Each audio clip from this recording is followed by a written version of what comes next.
What is up, everybody? Alright, let's get some Salem done, and we'll be talking about trees in a minute. I'm just gonna let everybody kind of get settled for a second here.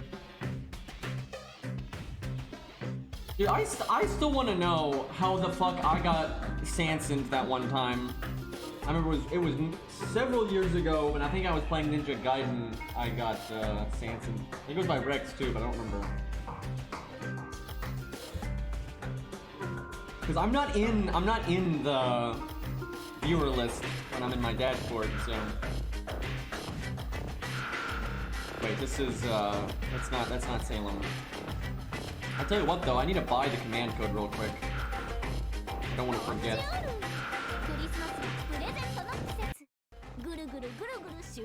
Will you shut up, Trap? Oh my god. Good god. Alright, let's see. Gonna have to buy a lot of stuff from the shop eventually, but that's like one of the most important things, is that thing. Pretty good. One of the best command codes in the game. Chat, I'm about to murder a pink blob. And it ain't Kirby.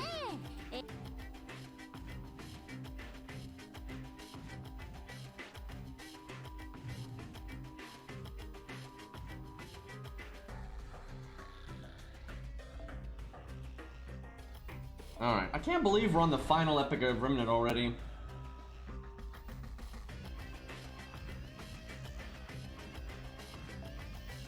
Alright, let's do a stage here.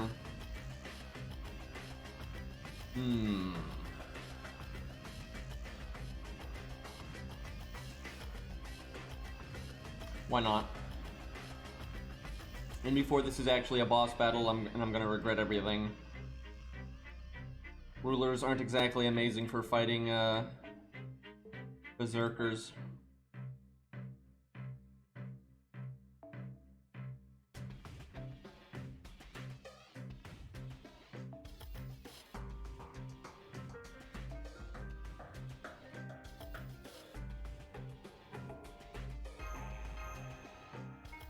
Alright, hey Looking Glass, thank you for the 170 bits. Thank you, thank you, thank you.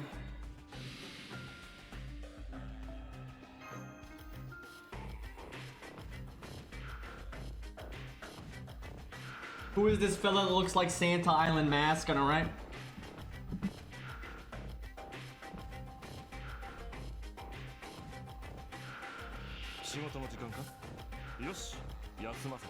Okay, this looks like a filler stage, which should be fine.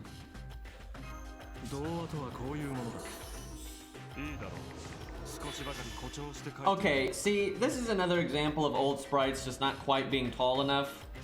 I know Amakusa's not that tall, but there's no way he's supposed to be almost the exact same height as Hans. That just doesn't, that doesn't seem right. Although, as far as I'm aware, Hans is pretty tall for, the age range his body is supposed to be in.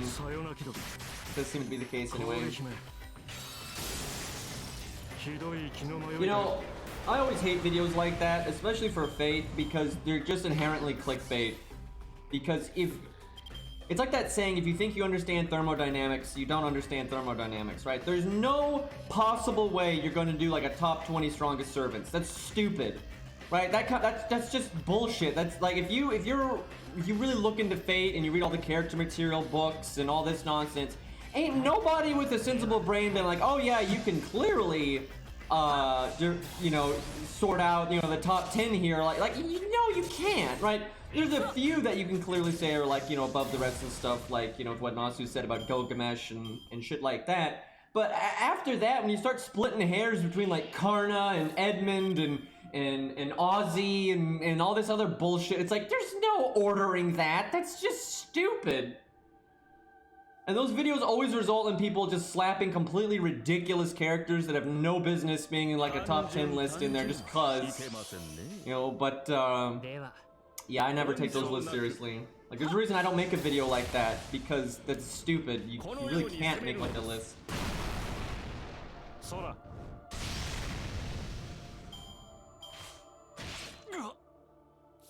Yeah, after this stage, we're gonna talk about some some interesting Fate stuff I was thinking of earlier. Let's see.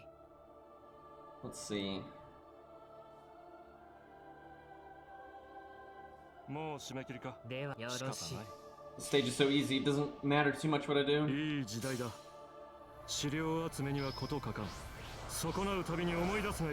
Imperial privilege isn't even that good. I don't know why people act like... I don't even know where that comes from. It's just like something that's gotten stuck in the community's like collective conscious that somehow Imperial privilege is this god mode skill that can just do anything. Like it's literally not what it does at all. Like it's a decent skill, sure, but it's not even like it's nothing compared to like Aussie's Sphinxes, right? That's nothing. Like it's not that good.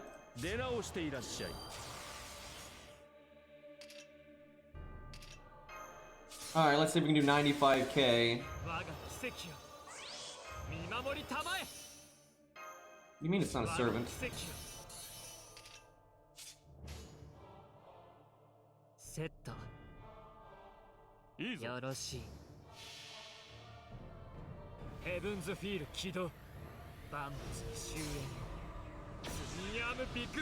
I mean, most of Epic of Remnant is harder than Babylon, I'd say. Babylon's pretty easy, to be honest. The only thing that's really hard about Babylon is, like, the earthquake stages and that kind of thing. Babylon's pretty straightforward. Depends on which Epic of Remnant, though. Like, some of the Epic Remnants aren't that hard. But, like, for instance, the Demon Pillar in Agartha, that's way harder than anything in Babylon. Abigail's harder than anything in Babylon. Shimosa is way harder than Babylon. But, like, a lot of, like Epic of Remnant 1 is not very hard. You know, the first half of Agartha is super easy. The first half of Salem is super easy. The first half of like all of them are super easy. But like certain boss fights can fuck up anybody just depending on what your account has specifically. For example, let's say you happen to have a lot of really good DPS casters, or you just have Ilya or Plot Monk or some of the better berserkers that can deal with assassins really well, like Kualter or there's always too many good berserkers to name now. Anyway, so then like the assassin fight in Shimosa won't really be a problem for you, right? But maybe you don't have, you know, good options for other classes and other fights will be a bigger issue for you, so it just depends. But for most accounts, and I can say this because I've done all these singularities so many times, and I know the game so well, for most accounts that are more on the free-to-play end of things, who don't have anything too abnormal, you know, to carry them, you know, you're really going to notice, you know, Shimosa is going to be much harder than a lot of stuff. You know, the Demon Pillar in Agartha is going to be a problem. You know, Abigail's going to be a problem, stuff like that. But in, like, Babylon, you know, definitely the earthquake stages and stuff, and, like, maybe Corrupted Ushi for some people can be kind of hard. I don't think Corrupted Ushi's that bad for most people, though, unless you're handicapping the shit out of yourself, because you just literally bring in your strong AoE and you're fine.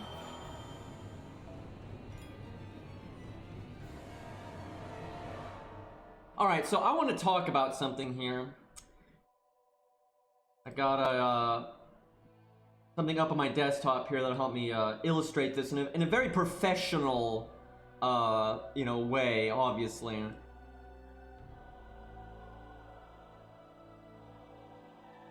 So we got Microsoft Paint here, right? That's the thing. So I was thinking about how like fucked it is to be Kotomine and just the Nasu-verse in general. Because you always think, right, oh, because he's the antagonist and he's cocky all the time.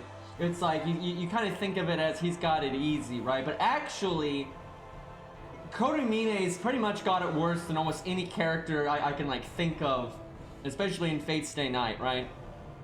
So, like, the fundamentals of the Nasu-verse, and this isn't, like, new information from FGO or anything. This has been stuff from, like, you know, literally Tsukihime and Fate Stay Night and that kind of thing, right? So basically, you've got the Nasu-verse, right? It's like a fucking tree, right? And that's literally how they describe it, right? It's, you know, the root is literally at the core of everything. It's like the root of the tree, right? Like it's you know, a lot of tree symbolism going on here. So we got our tree, right? And you got your core, you know, your trunk.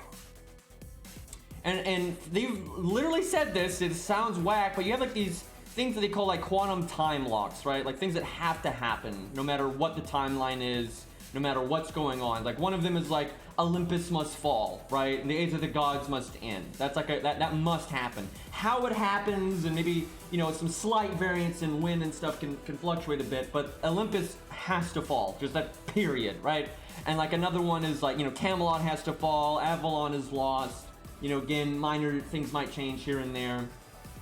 I know I'm an absolute artist, you know, that has to happen, right? Okay, and then so, you know, there's your core. Everything in the middle here is, you know, roughly the same. It's your fundamentals, and then you got your branches, right? Like any tree, you know, you got your branches. So like, you know, you got like Fate Stay Night. Wait, no gold branches. That's a Gilgamesh tree. That's different.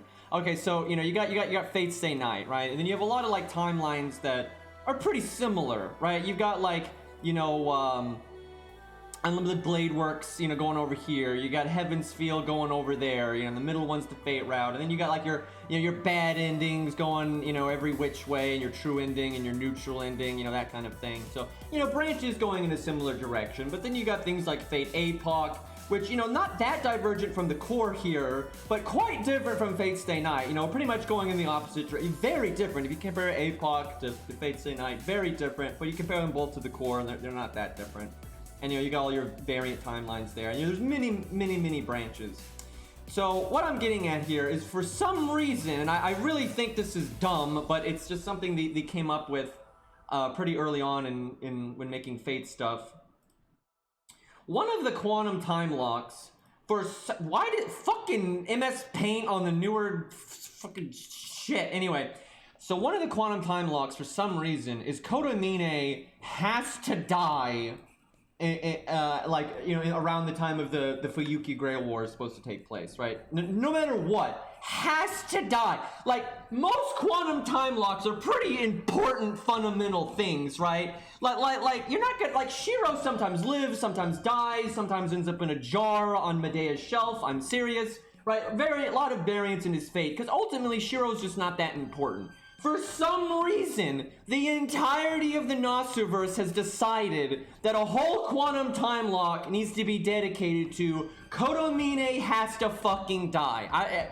That's so whack to me, but it is what it is. And so, you know, we got over here with the Fate Stay Night timeline, right? You got all your different branches. You got your main, you got your Heaven's Feel, your Unlimited Blade Works, and like the Ilya route we never saw but exists. And Natsu said all the bad endings are all things. You know, there's a lot of bad endings where like Shiro dies immediately. You know, the shit starts going this way. You know, who knows what happens, right?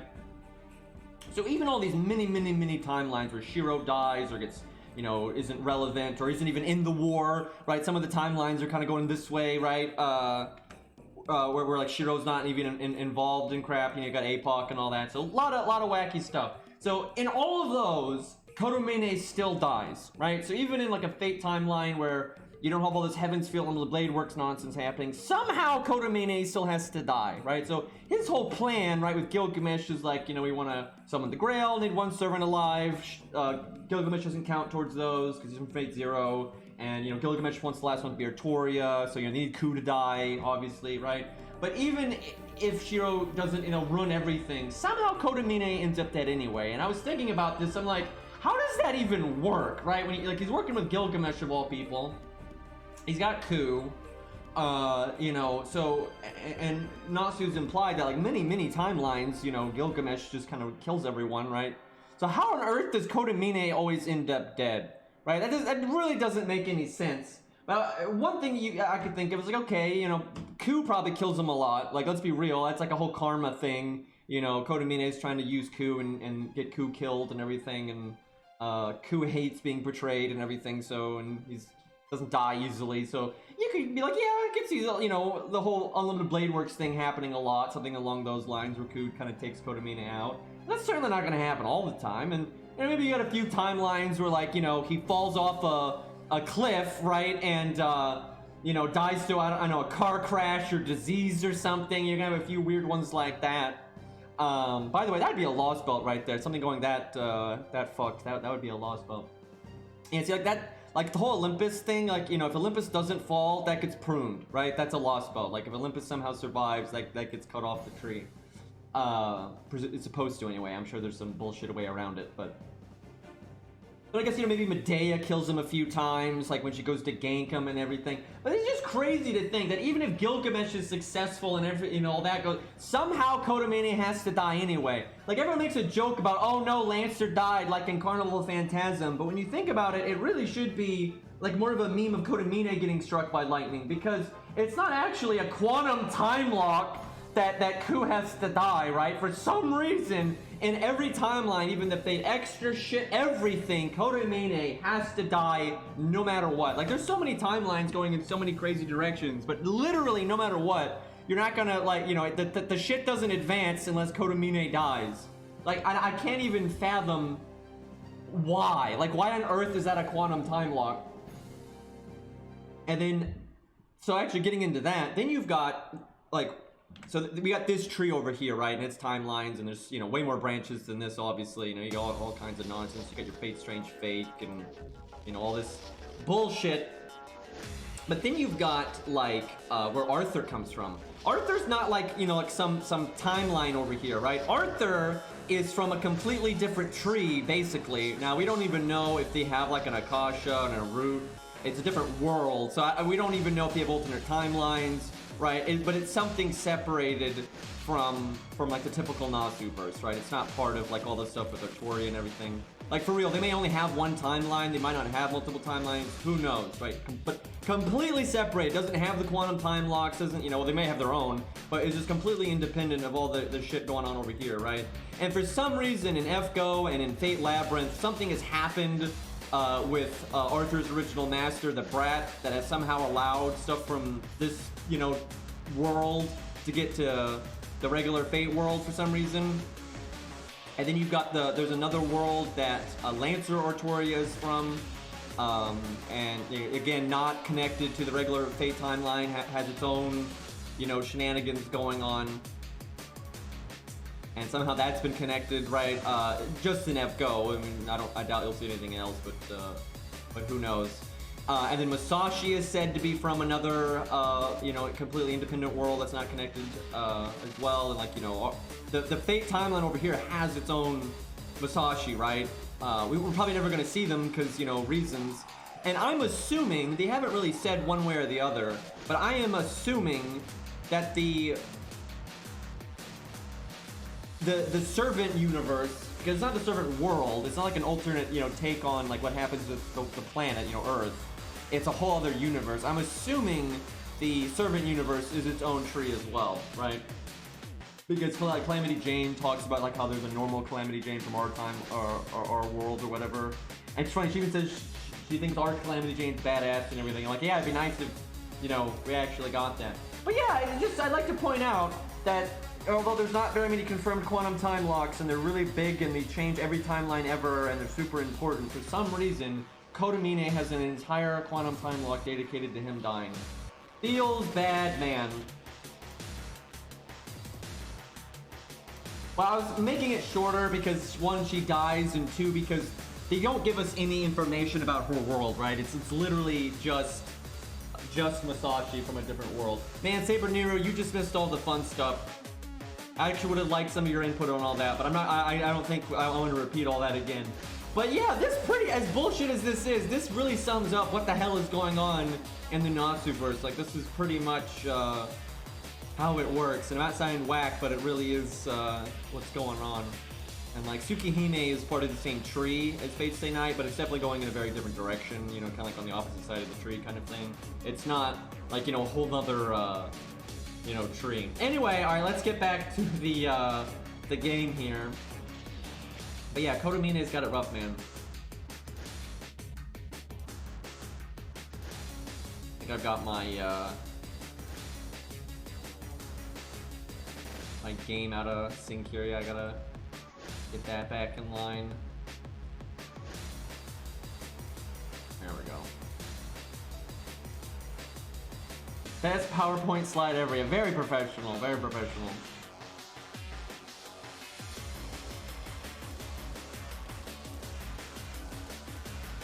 I don't think A&K is a different tree, actually. I'm pretty sure it's the same. All the original stuff Nasu did was all part of the same world. Just, you know, very different, you know, aspects of it, and like Like basically what he said, like in Tsukihime, like human history is not as strong and servants can't be summoned, generally anyway.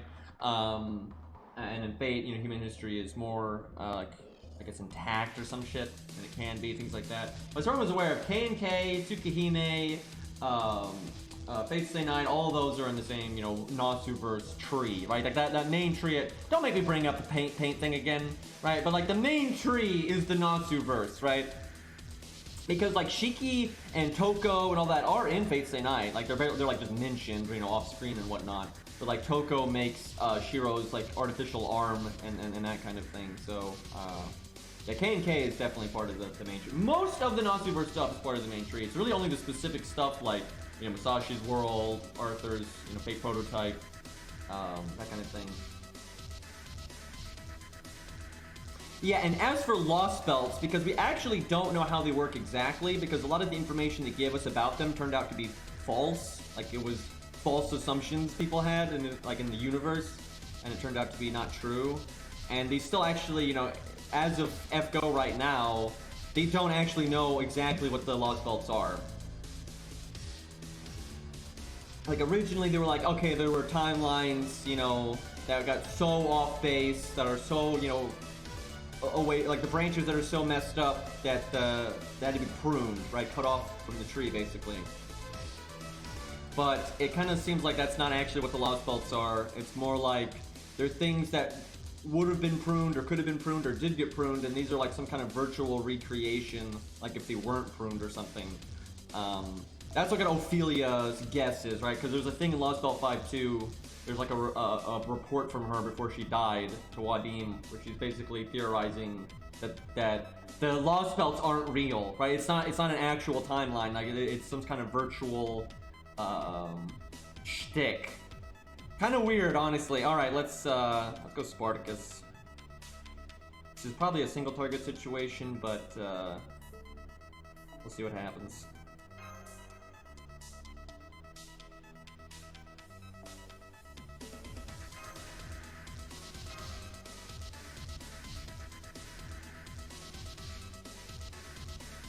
Thing is, different timelines are like different branch. Okay, I'm gonna don't make me bring it up again. The different timelines, just like APOC is so different from Fate Stay Night. That's just a different branch. Like people have this idea that okay, I gotta bring it up again. Fuck it, we gotta whip out the paint again. So it's like, well, I gotta fix my. There we go. So.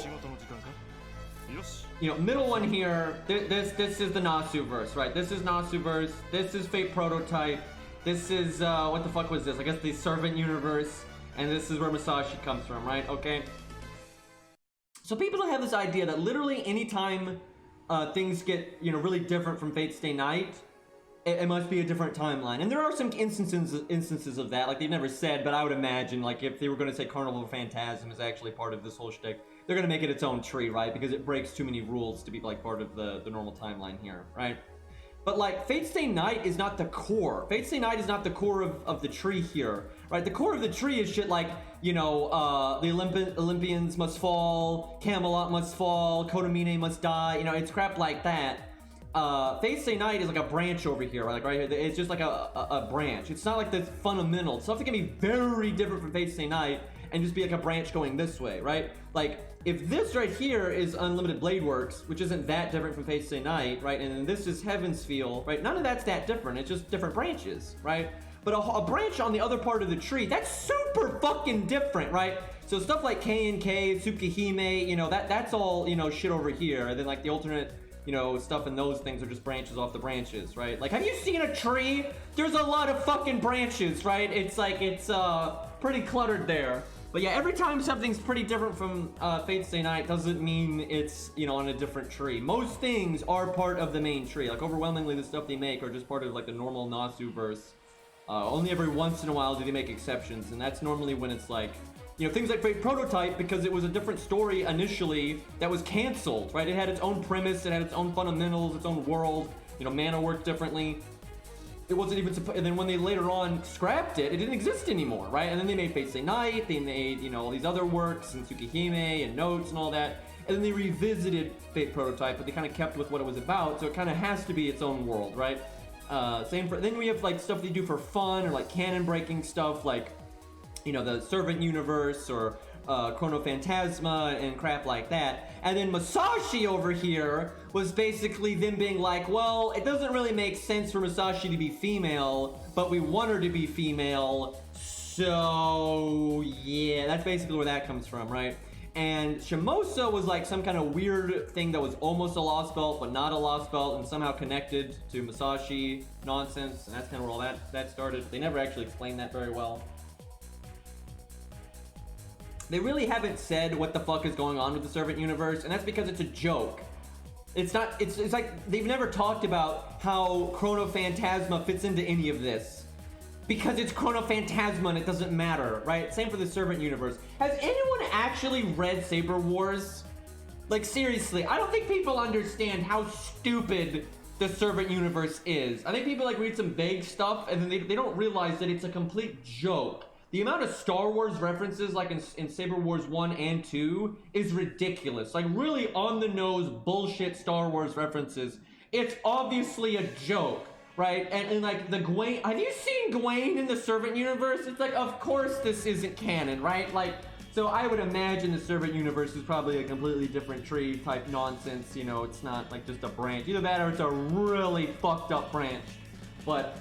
you know, I don't think they're ever going to acknowledge the Servant Universe anytime anything serious is happening outside of like a quick gag, right? They're not going to be like actually dedicating a serious plot in the main story of like a serious visual novel to like the Servant Universe. They're just not going to do that. You know, at most they do like a reference or a joke, and then in its own stories, you know, it's very silly.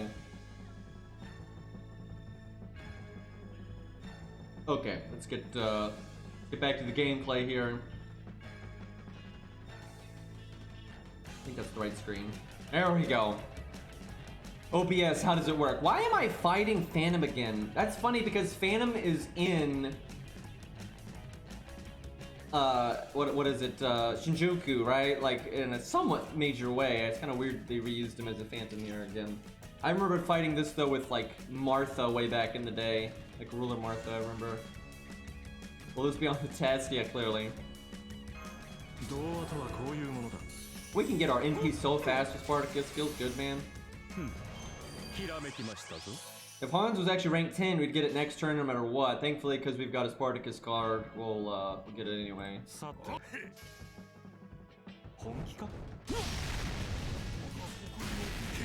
I think this was a play or something. I can't quite remember.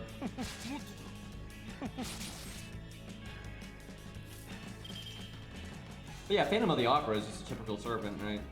Nothing weird going on there. It is so messed up the way Matahari dies in Salem, and I like how, like, I don't think it would have even been that hard for us to prevent it, but you know, plot.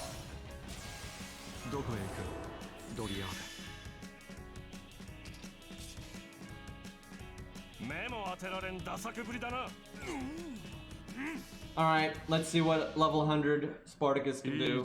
Obviously he's AoE, and this is single target.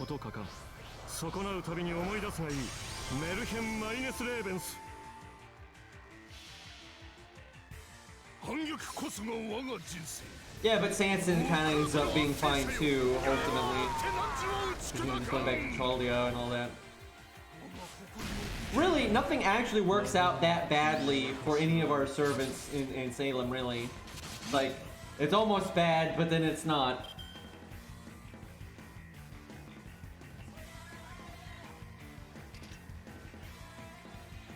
Literally the final scene of Salem is with Sanson. And he didn't get an animation update. I don't even understand. You have all that stuff with like Antoinette near the end and all that, and it's like, how did you all not update Sanson with this? I remember when they made Salem and it was coming out and like the anime trailer came out and everything. I was like, oh man, they're gonna update Sanson finally. And then I saw he was getting a really big role in the story, and yeah, he didn't get an animation update. Okay, well Spartacus did pretty good damage there, but not quite enough to get the job done. Didn't even get a buff, indeed.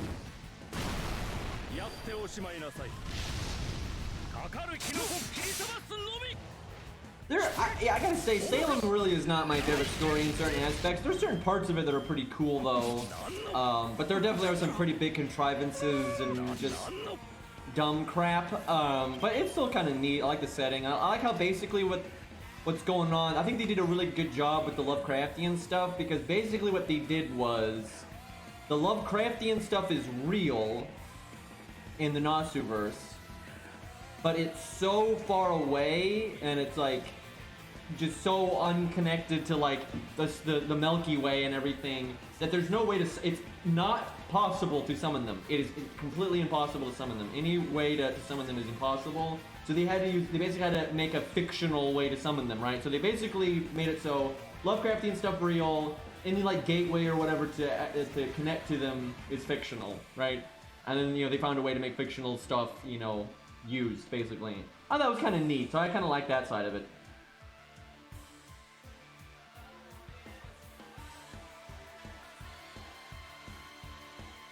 Yeah, I agree. The quantum time locks are a mess, and I don't think they really thought them through when they kind of came up with them in the early days. And now that, because, you know, Fate wasn't, never mind Fate, just the Nasuverse wasn't really planned to be this, extensive, right? That was not a thing, and so some of the early groundwork that they put in hasn't worked so well with other elements. I'm trying to get Shengong's NP, but it's not really working.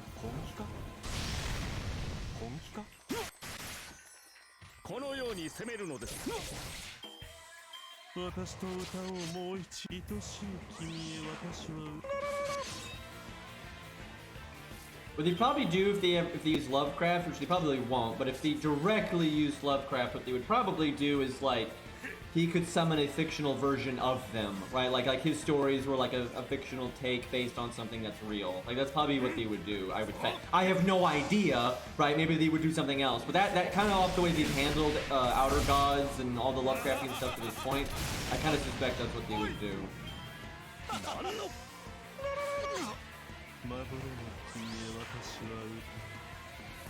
Do we yeet the boy? Probably, not gonna lie, it kind of makes sense to... Although, we'll do it next turn. Next turn's a better time to do it. I hope they do more stuff Lovecraftian stuff though, and also like Lovecraft was actually okay and encouraged other writers to like add to the mythos. A lot of the staples he didn't actually make, other writers did, and he encouraged that, so it's fine. Like, I don't know if he'd be okay with all the lolly waifus, but you know, he had no like, you know, oh, copyright, right? He didn't do anything like that. He was all about people having their own interpretations and doing their own stuff with it. So.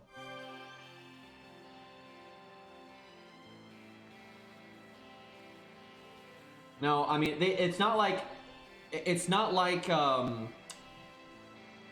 is not up for like interpretation. They have just straight said that there's they haven't just said like he almost always dies or he dies all the time. They've specifically, because they've talked about quantum time locks before, and they're like mentioned Fate Extra a lot too. They have just straight said there is a quantum time lock for Kotomine dying, and that's why when you think like Chrono Phantasma where he's still alive, it's obvious that that's not really canon to the main Nasuverse, right?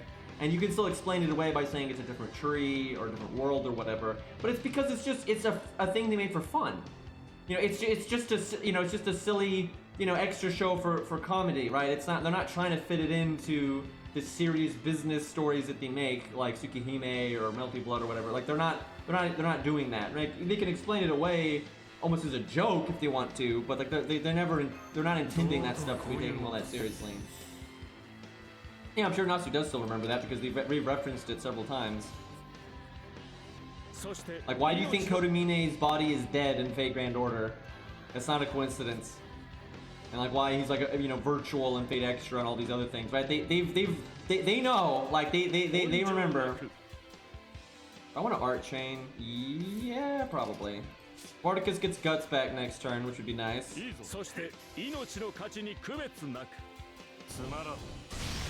Yeah, and that's actually true to everything, King. Everything's canon in of itself, right? Like you know, Disney made a bunch of like Star Wars stuff not canon anymore. They're like, they're canon now.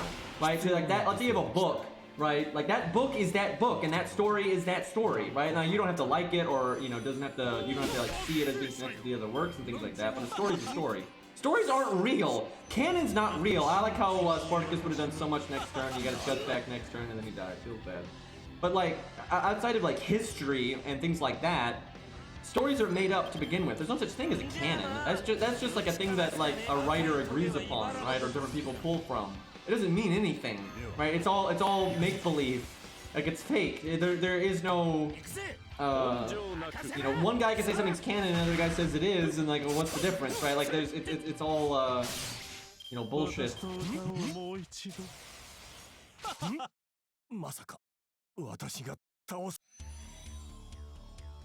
Yeah, and like in CCC, you know, basically, I've always, you know, because technically, like I've said this before, Shinji in CCC is not actually Shinji; it's someone else named Shinji, and blah blah blah blah. It looks.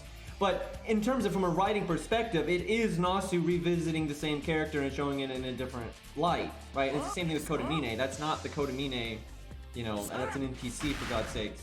You know, it's not. Now, from a writing perspective, of course, it's Nasu revisiting the character and showing it in a different context and that kind of thing.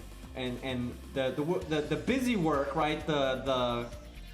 The details are like an excuse, right? If they gotta, you know, wiggle around the facts that, you know, Shinji shouldn't be here and Kodamine shouldn't be here, you know, they'll come out, oh, this isn't technically Shinji, or this is an NPC, or this is a lost belt, or this is, you know, Musashi's from a different world, and blah blah blah. You know, they'll just make up whatever they need to. But from, you know, what ultimately from a writing standpoint, what matters is the themes and the characterization and what the writer's trying to convey, that kind of stuff, sure. But you know, the detail is kind of just whatever.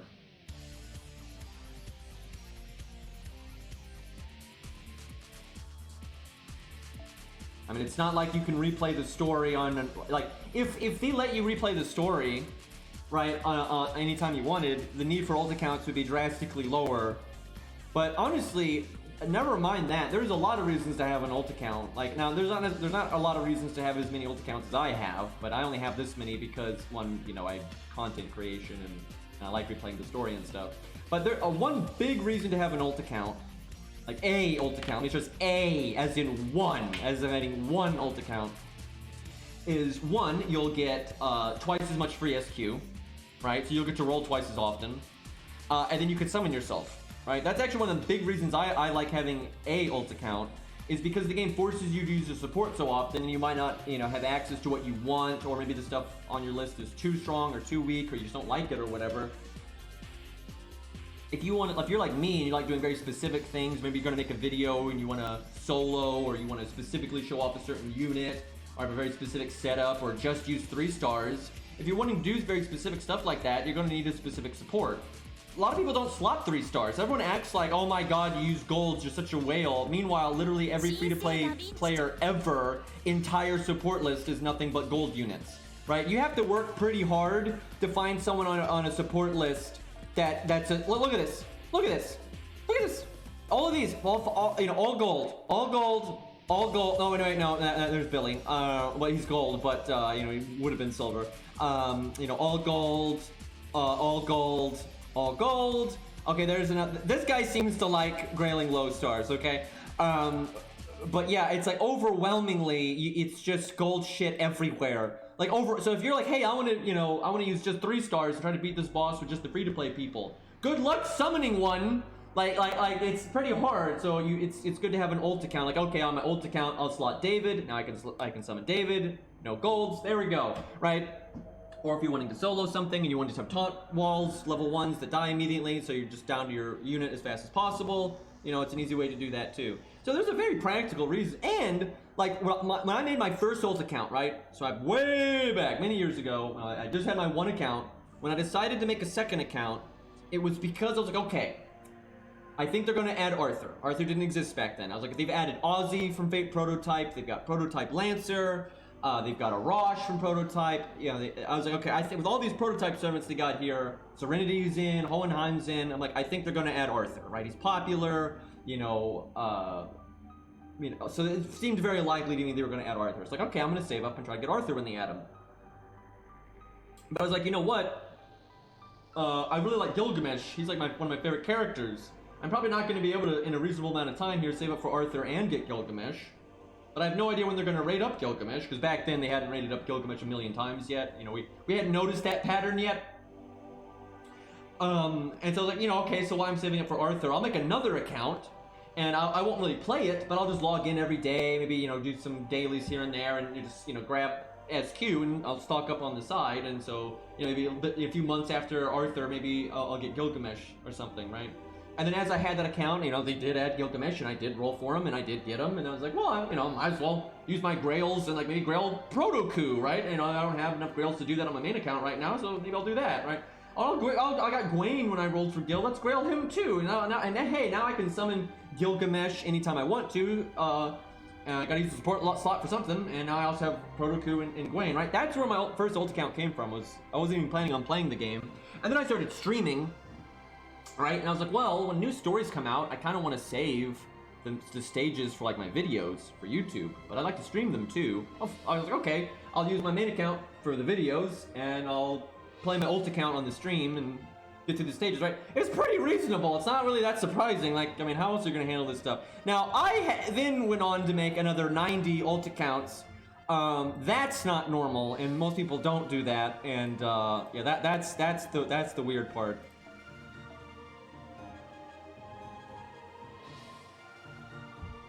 Yeah, I know. If I don't even know what to say for somebody that was like.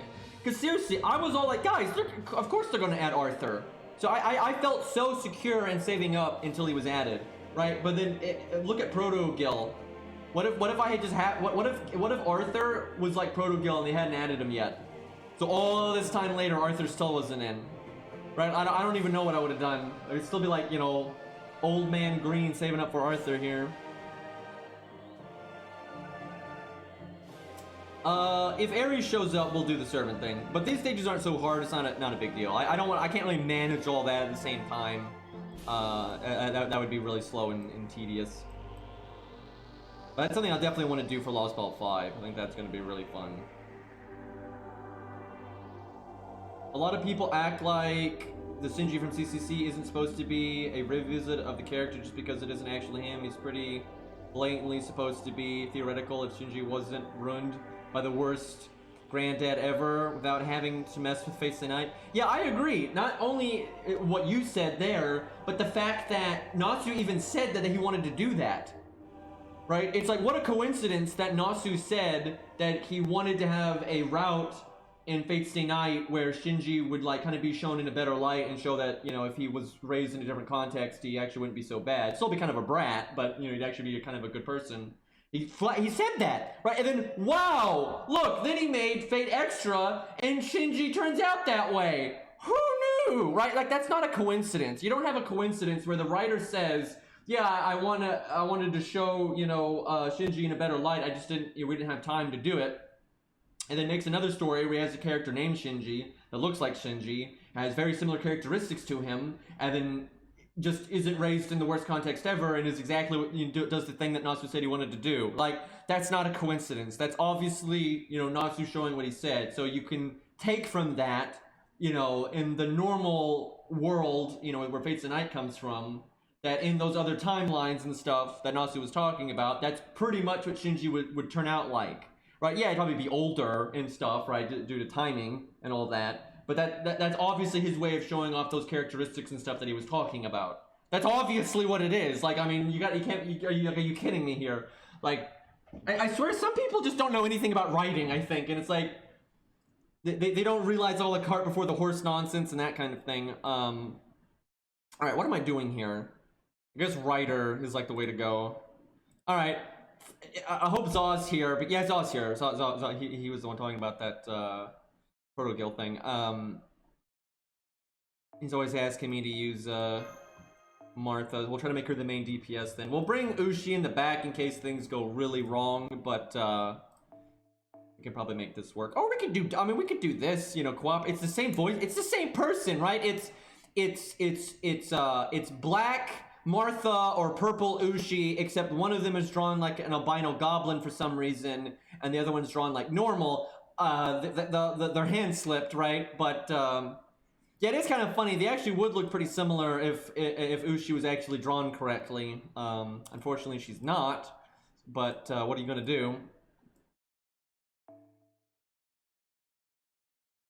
It's actually really easy to have a full team of that voice actress.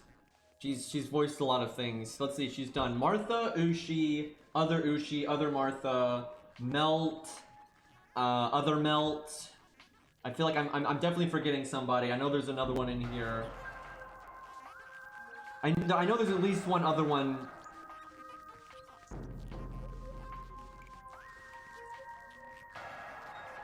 Wait, did she do? Wait, did she do Atalante? What the fuck? I guess that's right. I don't know why I didn't remember that. Yeah, she does a lot of things. It's actually sad though. That was kind of in the early days when Fate was more budget and stuff. I actually feel like they're almost never going to cast her for anything ever again because they already had, in the early days, they'd reused her so much. Obviously, they'll still, you know, use her when they reuse those characters, but I don't see them casting her for shit as time goes on.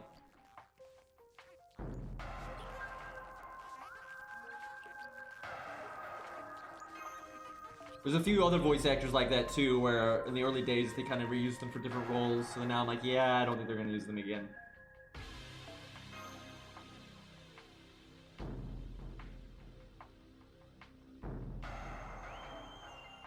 Guess we'll have George live for a while.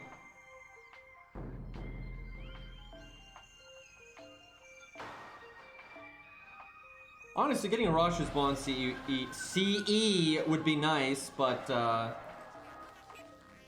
haven't used him enough that I don't think I'm even close, and it probably won't happen anytime soon. Really just gunning for like George's, Hercules, and really in the long run, eventually Hans. Other than that, I don't think we're gonna need too many anyway, so.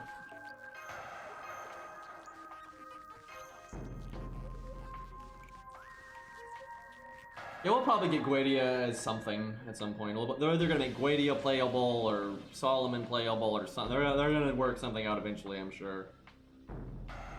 I'm still holding out that I think by the end of 2.0, I think we're gonna have a Guedia or something Guedia related. Summonable.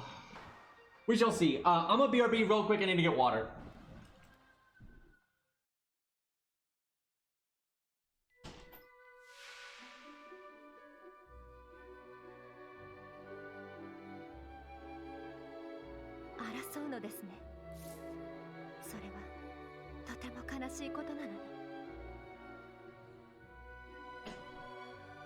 Alright, I'm back.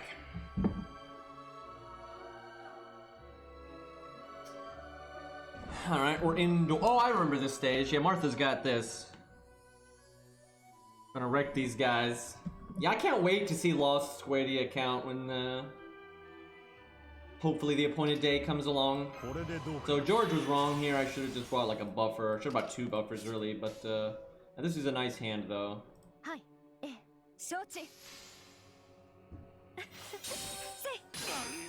Someday we're gonna get an Ushi update. I just hope it's good. I'm really worried it's gonna be like Okita's or Scath's, where it's really lazy.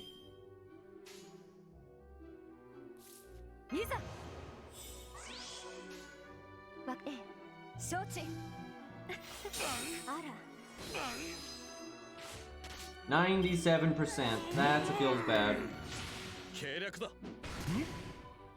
Not using George's guts because I kind of need him to die. Feels bad. I should put Chin Gong next then. Feels good roundup. Fucking Ushi's not gonna. This should have been. If this was Chin Gong, this would be so much better. Ushi could NP right now. She's gonna lose her quick up. I like how she doesn't need it. None of these have enough health for that to matter. The question is, how much damage can Martha do with pretty minimum buffs here? You know, we can get one more buff if Hans would care to cooperate.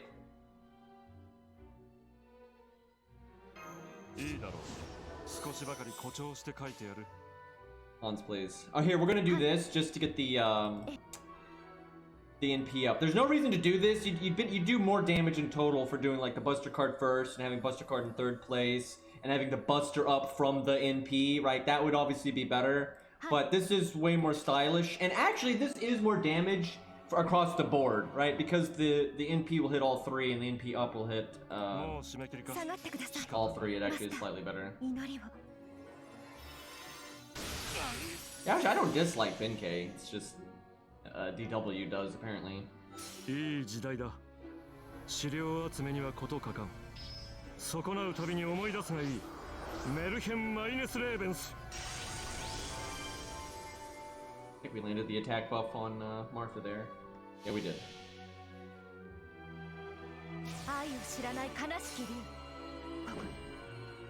I mean, the NP up command codes are just because you're hitting 3 targets, you know, you're getting triple the value out of it, where if it's a single target, it's only going to hit the one thing, where you're sacrificing, like, that normal card hitting the 1 target. It's like, if the normal card could hit all 3 enemies, then it would benefit just as much, you know, from, like, the Buster up from the NP and being in the 3rd card bonus and all that nonsense, right? But, like, the normal card can't hit all 3. That was pretty good damage, but we didn't quite do enough to take out, the main one there. Feels bad. Also, that was a lower NP damage up command code. The other one gives more than that one. I should have healed Hans. Although I guess I can do this. Honestly, I should have done that turn very differently, but it doesn't really matter because we should win here.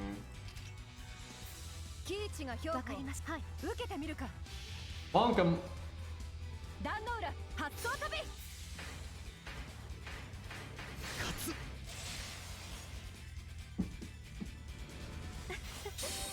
Yeah, I've always said they should give Benkei buff removal or buff block or something like that. Just double down on the utility, make his utility better, and then lower the cooldown. That would be really handy if they would lower the cooldown.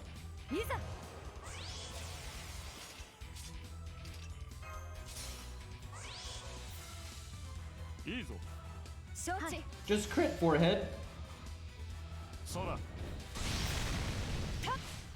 Easy.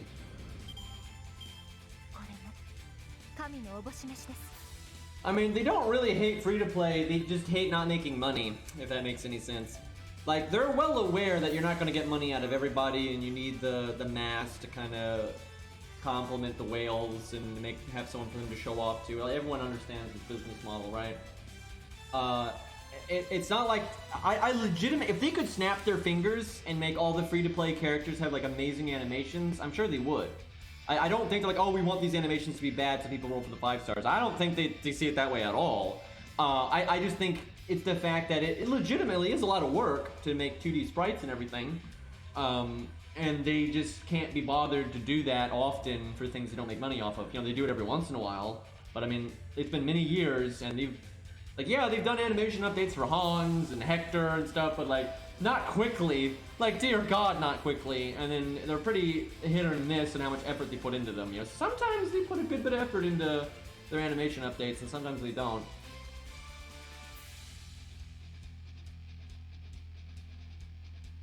I don't know how much influence Aniplex actually has over Sega with FGO Arcade, and that may be why actually FGO Arcade seems to put in a lot more effort.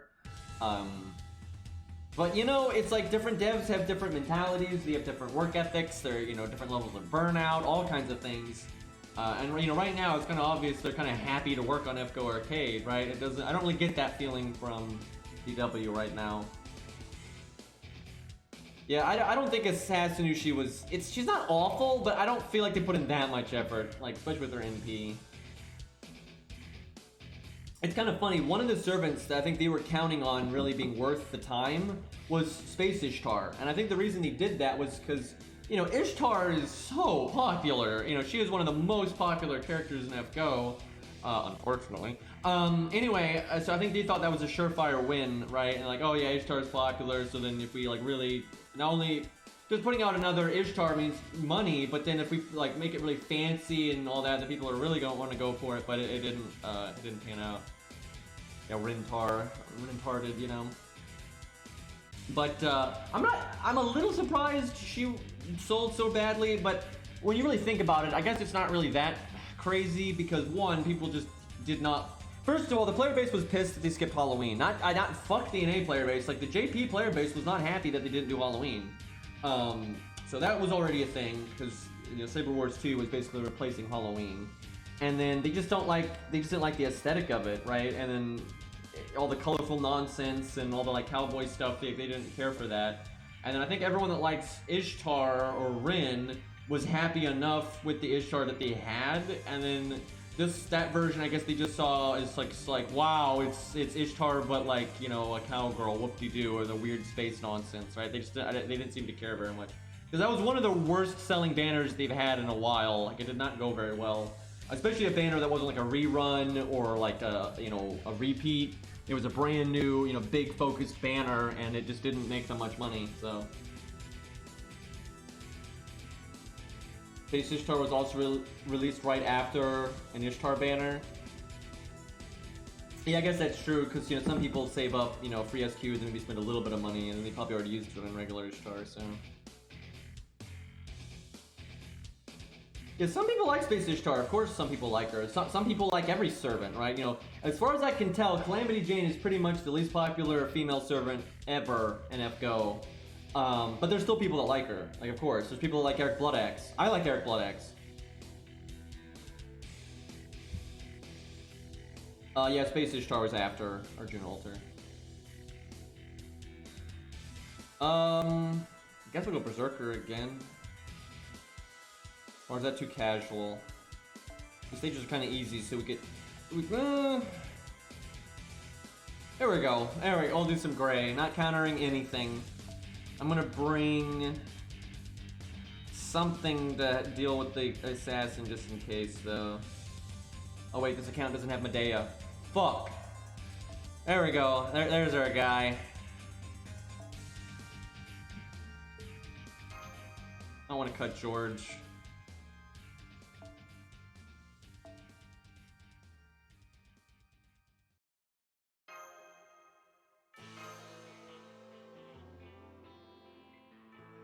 I'm hopeful we'll see Caesar again at some point, like in a new form. I think that will happen. I think it's just a matter of time. It might be a while, but I think at some point they're gonna find an event or a main story where they can feature him, and I think they will. There's been a lot of like demand for that. The artist is already on board and stuff.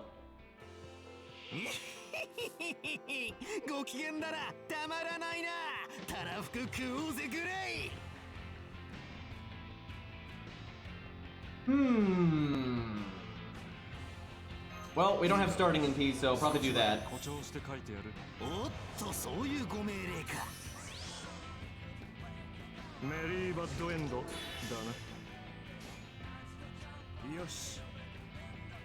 As much as I don't like Saber Wars either, I actually hope they do more Saber Wars, because it's the only time they actually decide to visit the gunslinger thing. They obviously did a really bad job with that last time. But it's like the only chance for like a Billy the Kid animation update, or literally any other American servant, right? Which is dumb. I think they did that though because, like Star Wars was like really influenced by Westerns and like samurai, old films and that kind of thing. So that's always kind of been like a connection. So I think that's why they did that. But they kind of specified it. That's why Billy's there and all that kind of nonsense.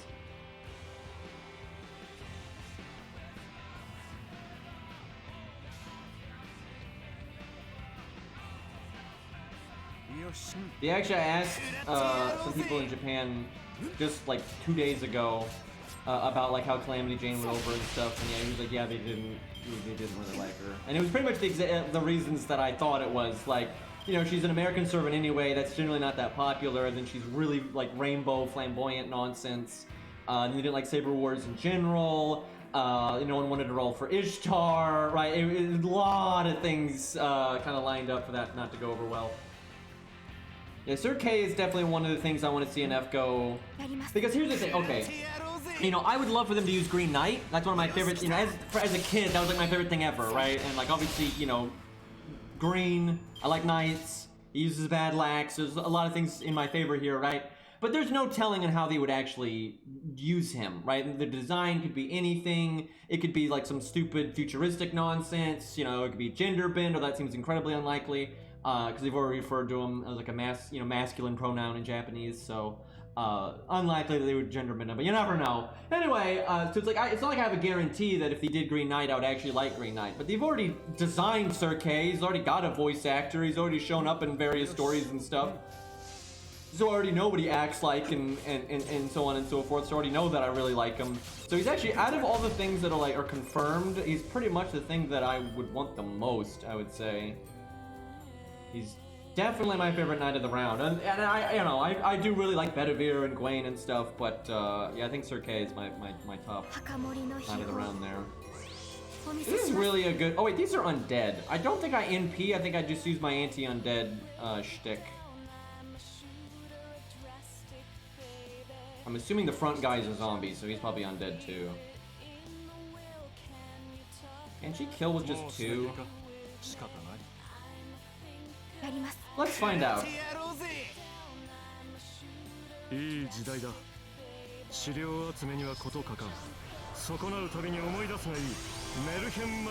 need a bigger chat box. There we go, I'm actually making one right now. I want to be able to see more of my chat. In one scroll. There we go. That's much better. I just made my chat ginormous. This is nice. I would love it if we got Gunner Billy the Kid, because they confirmed him as a gunner so long ago.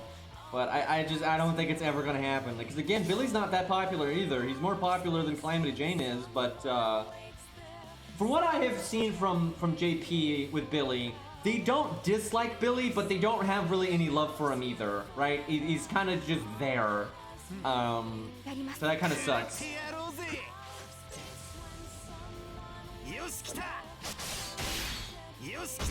Wait, I messed that up. I could have done... Wow, I really messed that up.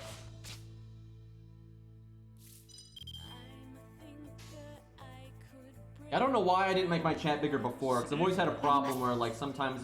If I look at the game for like 10 seconds, sometimes I miss various, like, I might miss someone adding me or whatever, right? And that always sucks. Like, sometimes when I go back and like check parts of my VOD, I see like all this cool stuff in chat that I wish I had noticed, and I'm like, fuck. Yeah, I think Gunner would work pretty well as a reverse alter ego, either that or Saber. I think Gunner is better as a reverse alter ego though than Saber, because guns are what ended knights and bows and armor and you know, all that stuff. Like, literally guns are what ended those things, so that just makes sense. Now, obviously, the counterclass system doesn't always make exact sense. It's ultimately a video gamey system. It's not supposed to have, like, some super serious lore connection or anything.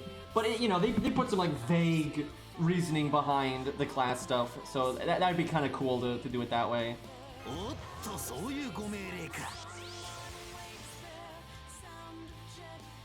As far as I'm aware, the only confirmed gunners are Billy the Kid and Nameless, and specifically Nameless. Obviously, Nameless is pretty much just Emiya, but, you know, he is Shiro and all that stuff, but his timeline is different, and, like, he does, you know, have, like, a history with guns and stuff, where the regular Emiya doesn't, so it's only Nameless that can be a gunner. But yeah, as far as I'm aware, it's just Billy and Nameless that are confirmed to be gunners.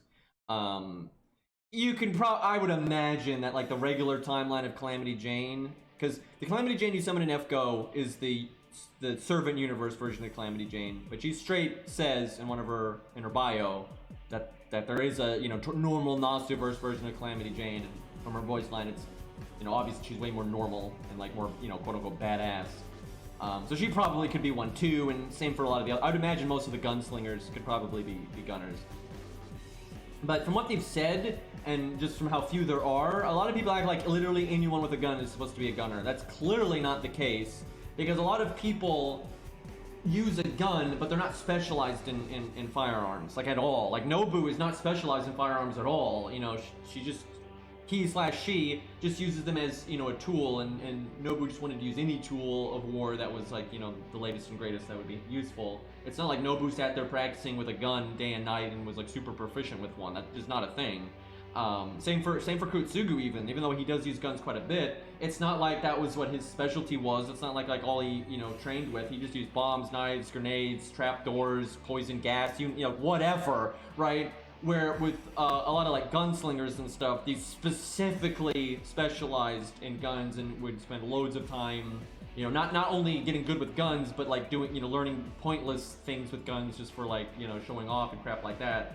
You know, most people aren't like that. Like, you know, pirates. You know, Blackbeard uses a cutlass and the cannons on his ship. And yeah, he's got a flintlock, but like that's whoop-de-doo, right? That's nothing. It's not like that's like he's not like he's sitting here, oh my god, I must master this flintlock and use it constantly, and this is my one weapon. Hey, your boy Kuma, thank you for the reset for 4 months, man. Where, you know, Billy and it's apparently nameless, you know, are very specialized in firearms and use them a lot. So that's why I think Gunner is, you know, somewhat rare. But that's fine. It's just like Avenger is rather rare. You know, Avenger is an offshoot of Berserker, and it takes the Berserker slot in a Grail War and that kind of thing. Just like Gunner takes the slot of an Archer in a Grail War. There's not that many Avengers either, right? And that's fine. You know, the extra classes are supposed to be very specialized, right? Where Archer is a lot more general, you know, ranged combatant, basically. Yeah, I know, it was kind of silly. That there was really no way to do Kurotsugu, though, properly, because they had already made the assassin the way that they did, right? And he has to be an assassin. It would be ridiculous to make Kurotsugu any other class. So I think a way they could have fixed it, and if they ever buff him, I think they might do this. If they made Kurotsugu now, I think they would make him an assassin, but they would give him a skill like Semiramis, where she, you know, gets rid of the counter class drawback. They'd probably do something like that for him, right, if they made him today. But he wasn't made today, they hadn't thought of that yet, and as I've ranted and raved about, they don't retroactively fix things very often. You know, they've clearly seen the light. Making skills like Sanson's third skill is stupid, because they literally do not make skills like Sanson's third skill anymore. Not only do they not, you know, not only do they not use human anymore, they use humanoid, but they also add other effects. You know, Izo's, you know, anti-humanoid also has another effect on it that's useful even if the enemy's not humanoid. Same for Nightingale, same for Arthur. You know, his anti-giant isn't just anti-giant, it also comes with MP battery, right? They don't make skills like Sanson's third skill anymore, but they don't go back and fix Sanson, and same with Kurotsugu. They've had times where they realize, you know, they kind of have to make them this class, because that's what they are canonically, but then from a gameplay perspective, that's not very fitting for them, and so they add things like Semiramis's, you know, shtick, and they've done that with a few other characters as well, but they don't go back and fix Kurotsugu. I'm hopeful that if they ever buff Kurotsugu, they'll actually use their brain, and whatever they decide to buff him with, they also decide to slap on that, the, you know, not being weak to casters thing.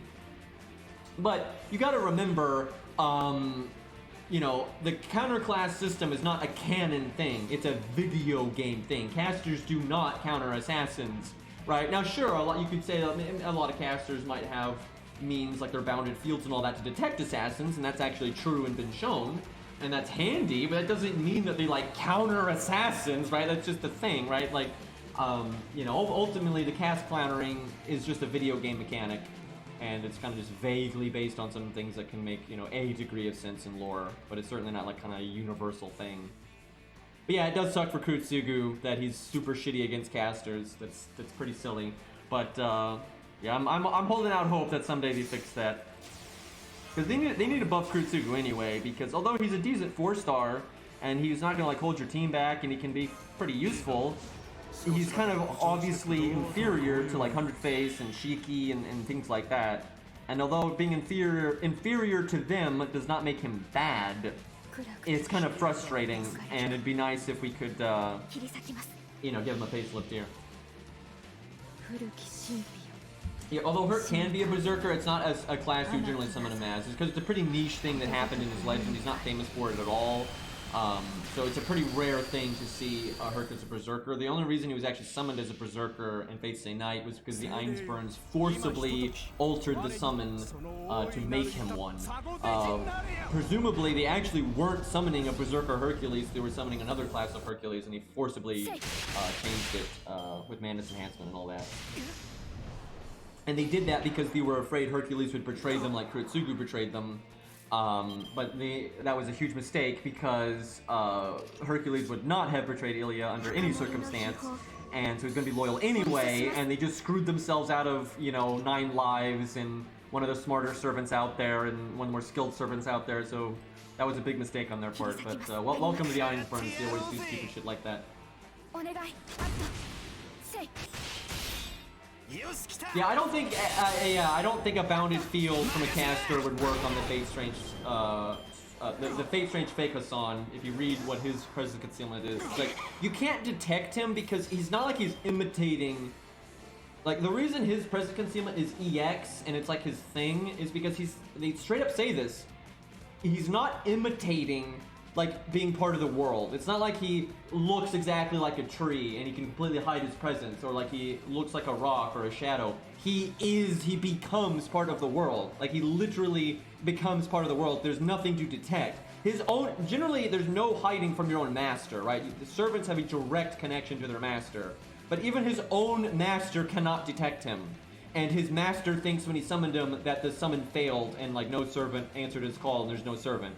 Right, like he is the most stealthy thing we've ever seen in the Nasuverse for sure, and he's the only one with presence concealment. EX. You think it's justified in Fate Strange Fake that Hercules was supposed to be able to resist command spells and get shat on with command spells? Well, he used all 3 command spells on him, so that was they literally acknowledged the fact that it's pretty risky to use a command spell on Hercules because he used all 3 at once. So honestly, I'd say fair enough, right? Like I've always said, I think Avenger Hercules is kind of a forced plot point and a little silly, and it's pretty frustrating to have yet again not normal Hercules. But like Arturia took with her magic resistance and with all of her effort ever could not resist a single command spell forever. She could resist it for a while, but a single command spell was ultimately going to be too much for her eventually, right? But she could resist it for a while. 3 command spells is ridiculous, right? Like that's nonsense, right? So I don't really mind him not resisting the 3 because again, I think he still actually resists them a bit. It's not like he just like, oh, time bomb into the mud, right? You know, he at least resists it somewhat. Like, you know, it's not like he's like, you know, sprinting into the mud. I'm pretty sure he kind of slowly, you know, reluctantly does it. But you know, again, 3 command spells, so pretty reasonable. Now, what I would have done to just give him a nod, this would have taken a bit more time and effort and maybe, you know, not worth it, but what I would have done is I would have had the master use 1, maybe 2, because the master kind of acknowledges, you know, he knows how strong Hercules is. He probably wouldn't think 1 would work. But what I might have done is I would have had him use 2 and have it not really working. Like, yeah, Hercules, you know, is not, with the 2 on him, he can't move freely, and, you know, it's not, you know, but I'd have where it's kind of a stalemate a bit, right, with the 2, and he's like, fuck, and then he uses the 3rd. That's what I would have done. That would have been a really good way to show just how, you know, strong Hercules is. I will say, anyone that's actually read that scene from the book, it's not like Archer Hercules comes out of that looking bad. I mean, every line on the page is basically, you know, incentivizing how how overpowered and strong Archer Hercules is. They're basically like all the people that see him are just like, it basically says like they can just feel like this presence of like this divine entity, right? It's like they go pretty far out of their way not to make Archer Herc look bad, even though he's, you know, barely in the story, but you know, what are you gonna do? Like, for real, I don't like how they handled Archer Hercules in Fate Strange Fate, but I get it. You know, the writer just straight up says he didn't feel comfortable writing them. I've always said if you weren't, then they shouldn't have used him, right? That's what my whole thing. If the writer didn't feel like he was the right person to write Archer Hercules, just don't use Hercules in the story at all. That's actually what I say. But you know, but I don't think the like disrespectful of anything or anything like that. So. Yeah, that's something Saber Nero had told me about, what he just said again in chat there. They could have, another way they could have handled the plot point was if you want to do something different and interesting, is just have, you know, negotiations break down. Obviously, they're not going to work well together. Have Hercules kill his master, and then because his independent action is so high, and because he's motherfucking Hercules, you just have him be this rogue element that doesn't have a master. And that's actually something that they've wanted to do multiple times but never done. Mash's original concept was actually from Fate Stay Night, and she wasn't named Mash back then, but she was supposed to. I think she had like white hair and shit, and it was ultimately a different character, but Mash is basically copy pasted from her. It was basically this shielder character that was supposed to be from Fate Zero, that their master was dead, and they somehow had found a way to keep existing, and You know, they were like this rogue servant basically, and but that didn't make the final cut. And they've kind of had that idea a few times, and that would have been cool if that's been Hercules. Like that'd have been kind of awesome to have Archer Hercules running around with no master and kind of doing his own thing, be a nice monkey wrench for everyone's plans. I think that would be pretty awesome.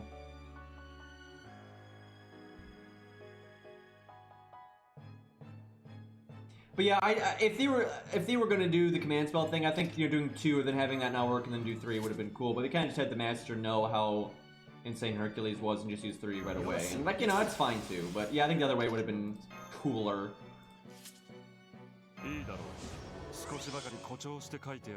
It's actually not a fan design for Mash Alter. Mash Alter is a official design, but it's not in an official story, if that makes any sense. Right now, there is no canonical story where Mash Alter happens. But yeah, it's kind of like a side thing. I don't really know how to describe that story, to be honest, but it's like an official thing if it ever happened, but it never actually happened, if that makes any sense. It's more like concept art. That's probably a better way of putting it. It's like a what if. It's like a what if, and they're like saying, hey, if this happened, this is what it would be, right? But it's never happened.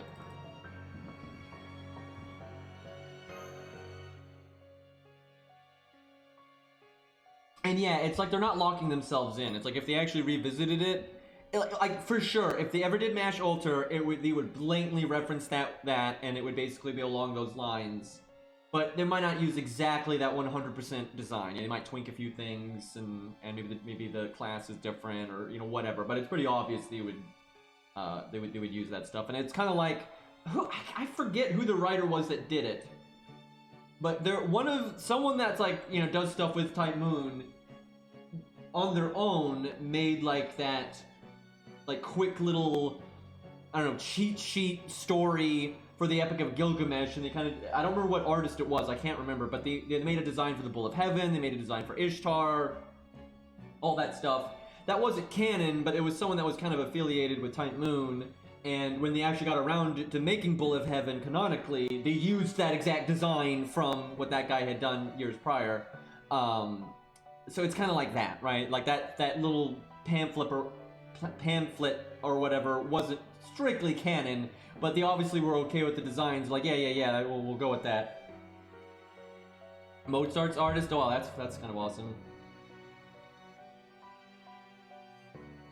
The more recent stuff are, the first, 4 books are translated. The last one's not, but there are multiple people on Beastslayer that have done translations for, specific moments and then, broad story beat stuff. They, not every exact bit of it has been translated, but you can get the summary on Beastslayer, and then also there's people on Beastslayer that have taken specific moments and straight up translated it. And somebody is trying to fully translate it, but they're not done, so it is what it is. I don't really say blonde Phantom. I mean, she's got kind of claw. She has gloves that have really long nails on them, right? But other than that, there's not much very similar to Phantom, really. But I mean, she's kind of what you'd expect out of Ishtar.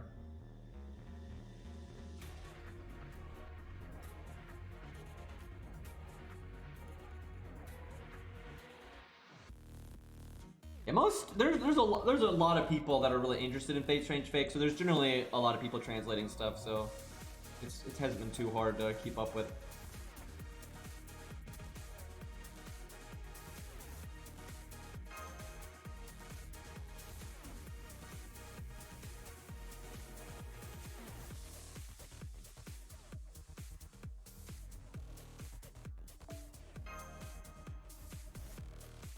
And apparently, they designed all of the main Olympian gods in both mecha and human form, but they weren't all used in FGO, but they do exist, so. I definitely don't see Aphrodite and Ishtar quite as the same. They're pretty different.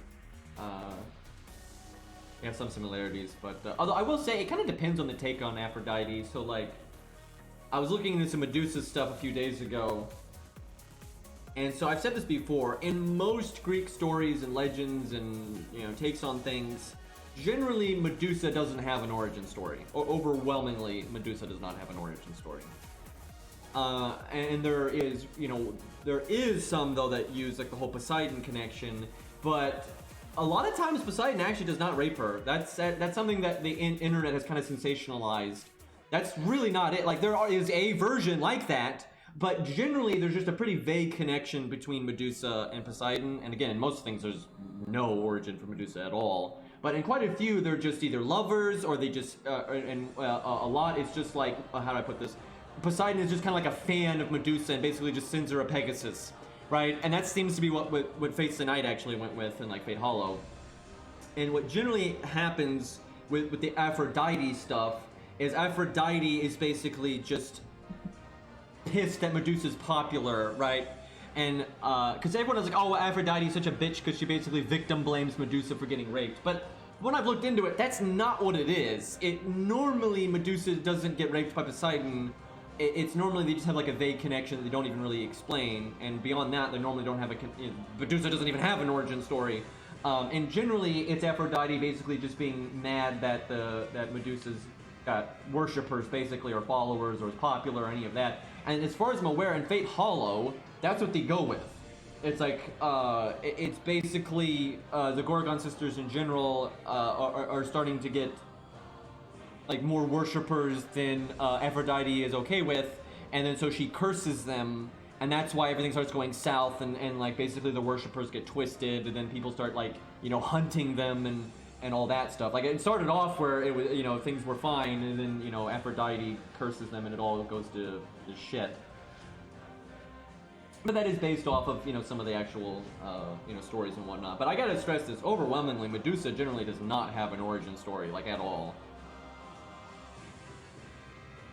Oh, it's not Aphrodite. I think it's Athena. I think I'm getting my goddesses confused here. But they're both goddesses. It both starts with A. It's the same thing, right?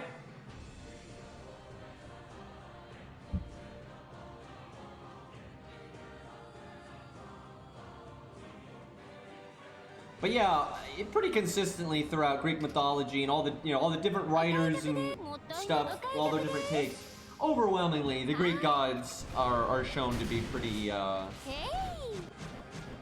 selfish and petty, even though in some takes they're not as bad. They're not always as ridiculous as, oh my god, you have better hair than me, I'm going to burn your whole village, right? They're not always that stupid, but overwhelmingly they have a theme of being selfish and petty. But it makes sense because the Greeks are trying to explain the world as they knew it, and the world where you have random storms and famine and unexplained nonsense, right? That's a good way of explaining these things. I'm really not in the camp of Hades being the best god. This is another thing. That's one of those things where people just say that because they've heard it a lot on the internet. When you actually look into this stuff, you can find plenty of stories where Hades is being an asshole. You can find plenty where he's not, but that's true for all of the gods. There's plenty of stories where, like, Poseidon is totally fine and doesn't do anything dickish, right? But then you can find plenty of stories where he's an asshole. Same thing for Hades. I mean, Hades is the one that kills, well, he doesn't directly kill Asclepius, but basically he's mad that Asclepius has found a way to stop death, and he gets Zeus to, kill him. There's quite a bit of stuff like that with Hades where he's being a dick. Like, it's not rare to find Hades being an asshole. Like, sure, there's stories where he's not. It's like popular and so contrarian, like, oh man, Hades is the good one, right? And so that just catches on in the internet and people just keep repeating it. But it's like, that's not true. Like, yeah, there's stories where he's not an asshole, but that goes for every single Greek god ever. Like, if you cherry pick, you can make every Greek god look benevolent, and you can make every Greek god look like, the devil, right? Where the truth is overall more in the middle. The only Greek canon I accept is the Disney animated Hercules movie, haha.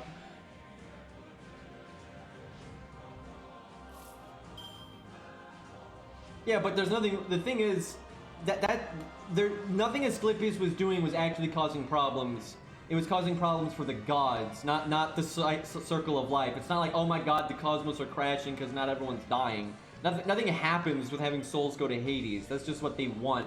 That's just it's basically the Olympians being like some evil corporation that has control over the cosmos right now, and they want things going a certain way, and when Asclepius is messing with the way that they want it, you know, they take him out. There's nothing like inherent about Greek mythology where anything Asclepius is doing is like bad. It's not. It's just the Olympians don't like it because they're selfish pricks. Like Hades is a selfish prick just like all of them. The Olympians, Hades included, have a stranglehold over like the cosmos, right? Like, it's not like they made these things. Like, they didn't make the underworld. They didn't make Gaia. They didn't make, you know, the primordial chaos, which is basically space, right? They didn't do any of that, right? They're just hijacking this shit.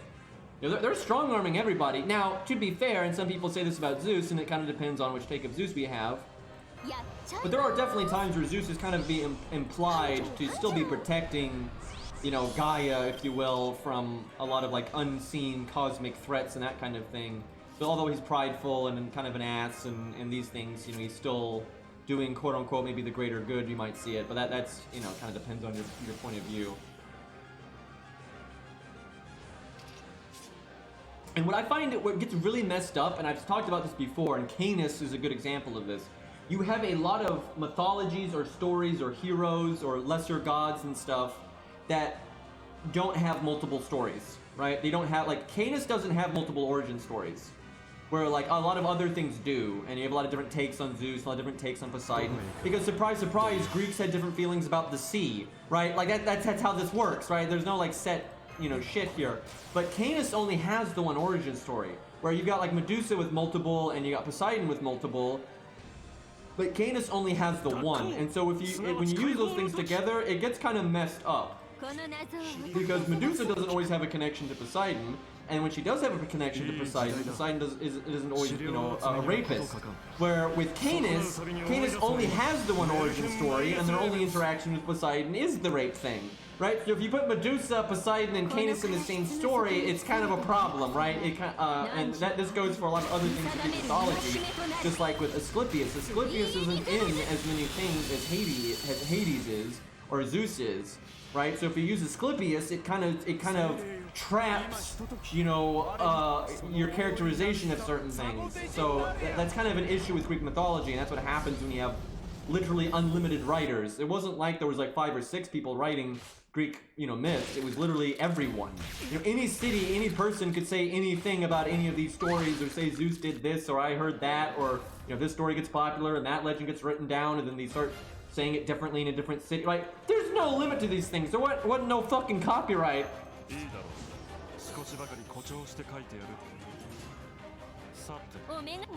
Where Canis' story gets really whack, and then where there's a million different versions, is the ending. The ending is all over the map. Like, you know, sometimes like Canis is reborn, sometimes Canis gets smashed into the underworld. Like all that's like it gets pretty convoluted there.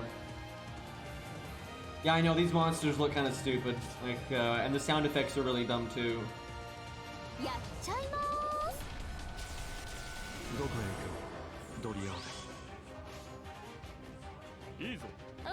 That's also why a lot of Lovecraftian stuff was never actually officially illustrated. Is because when you're trying to get cosmic horror across, it works much better in a written medium. It really does.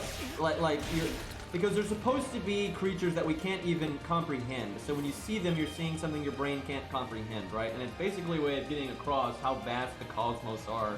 Like, it really is impossible for the human brain to really understand just how small our solar system is and how small our galaxy is compared to everything else, right? It's unfathomable by the human brain. So that's like the point. You're not supposed to be able to fathom Cthulhu. So actually showing Cthulhu in like a movie doesn't really work. Where in a book where you can describe certain things and certain aspects, but you're not going to get all of it, and your imagination will kind of vaguely fill in the gaps and stuff, it ends up being a lot more horrific, right? Seriously, cosmic horror, not just Lovecraftian stuff, but cosmic horror works significantly better in writing. Because there's just certain parts of your brain that you're using when you're getting into a story through reading opposed to seeing. And, you know, literally seeing certain things doesn't always work, right? And now what some people try to do is if they try to do Lovecraftian things in a visual medium, be it movie, anime, comic book, whatever, you know, they won't always like clearly show the entity or entities and things like that. Like there's ways you can still kind of work with it, and that's you know being kind of clever about it. But a lot of times when like movies or whatever try to just straight up use Lovecraftian stuff, it doesn't pan out.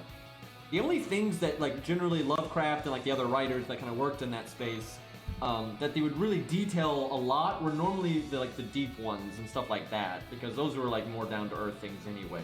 Like it really is kind of neat how it all works out. Like one of the more understood and explained things is Nyarlathotep, because Nyarlathotep is like the one that's more like humans, right? That's like the whole thing. It's like, you know, he is more interested in humans, and where everyone else literally doesn't even know what humans are. They don't even care. Like we're just like random ants, and he's not even like Nyarlathotep is not like a you know, cosmic god or anything like that. He's more like a medium between the two, right? So like he's more understood, and they kind of do that on purpose, and he's kind of like representing, you know, human chaos and war and that kind of thing. That's kind of the point.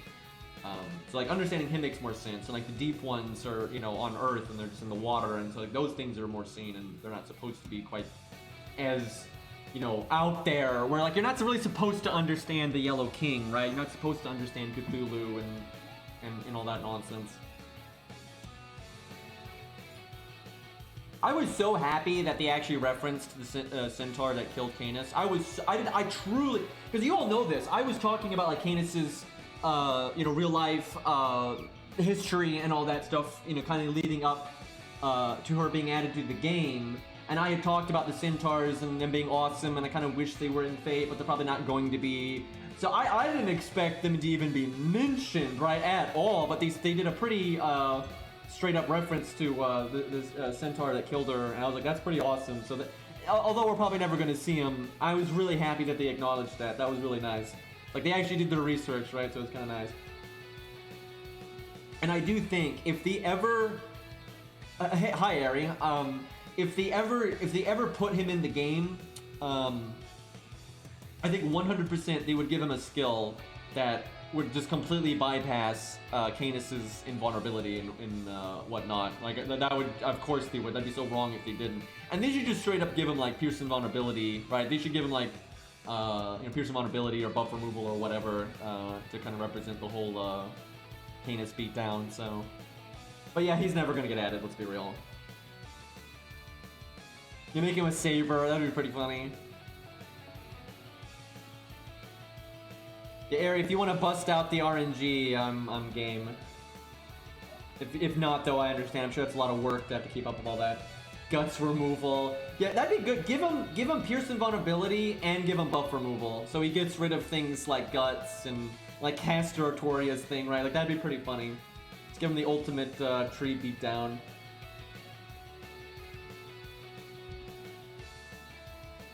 Yeah, they could give Canis an interlude and do Shadow Chiron to represent that.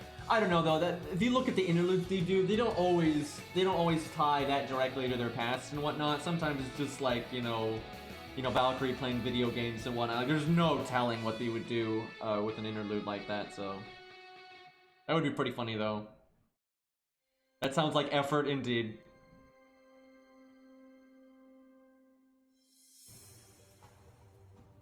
I know, it is funny, we literally have Chiron, whose NP removes defensive buffs. I'm assuming that works on Castor Artorias too. Let me look. It should.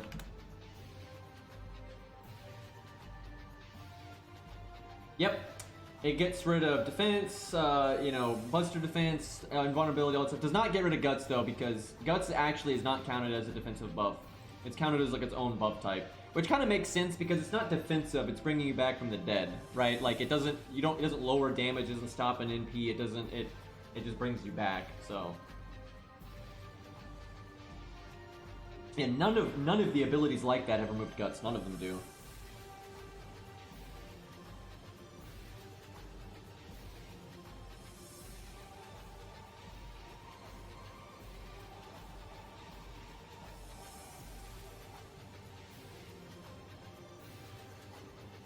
Alright, we got the poll, boys. Let's see what we got here. Why is... George. I actually like George quite a bit. What do we got? Ooh, Jason's on there. I didn't see that. Jason's doing pretty well. It's a battle between Summer Ilya and Jason. I feel like we can't let Jason lose this. That's just not right. Jason's gotta. Jason is the superior Herc buddy here. Like, come on now. Don't disappoint me, chat. This is important. We also have multiple people that actually have Jason. I don't know if we actually have anyone that has Summer Ilya. It's pretty close, but I think Jason's got this. Rip George, by the way. Alright, chat, we've got some people here that I'm pretty sure have level 100 Jasons. Do we want that or do we want regular? Now, obviously, I feel like Grailed is correct here because it's not like we're fighting a Lancer. If we're fighting a Lancer, I might say use the regular one, but because we're fighting a fucking assassin, I feel like Grailed is fine. Alright, what do we got? I think Arjuna's got a 91. Lost, do you have one? I know I know a few people that have one, but I can't really remember who the hell. I know one of my regulars has a 100 Jason, but I'm not sure if they're here or not. But I know Arjuna's got a 91. And then I mean Cairo's got a Grailed one, for crying out loud. Yeah, Helena got wrecked. Feels bad. Should have used her original design, by the way. It was green. She's an adult, and it's green. This was obviously better, and they were like, nope. What's really fucked is like that's what the artist went with, and then rarely does Type Moon, step in and say, change the design, but they did for that one. Like, no, it needs to be a lolly. I'm like, okay. Fucking Type Moon sometimes, man. All right, is Arjuna still here? Sadly, everyone that has a Grail Jason might not actually be here right now.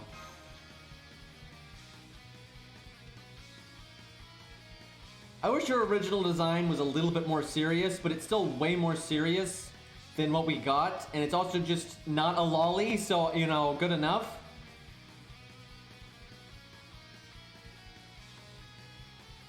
What also I find hilarious is overwhelmingly, from what I have seen, people prefer the original design, so I think she would have sold better and made them more money if they had gone with the original design.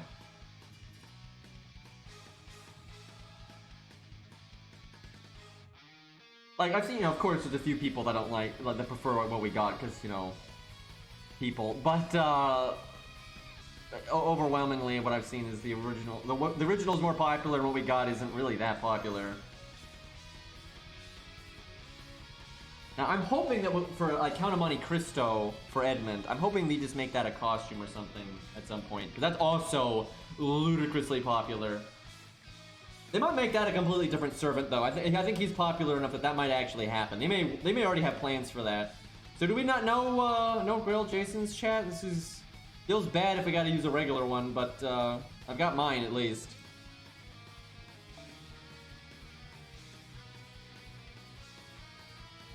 I have a bare minimum Jason. Is it better than mine, though? That's the question. I think Arjuna's not here, and I'm not sure if Lost is here, and I don't remember if Lost has a Grailed one or not. I've got level 6666. It's better than mine. Mine's like 644, some crap.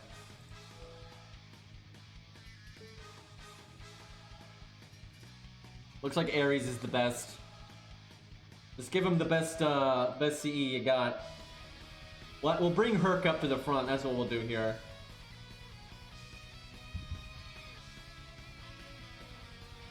At least Jason buffs Herc, so he gets all the crazy buffs, so that's kind of nice. This is Imperial Code from Blaze Blue, which is Noelle versus Jen's theme. It's pretty good. It's a really good song because it's really long and it doesn't like repeat much. It's a very like song keeps moving kind of thing. Very interesting. Blaze Blue actually does that a lot for these kinds of themes.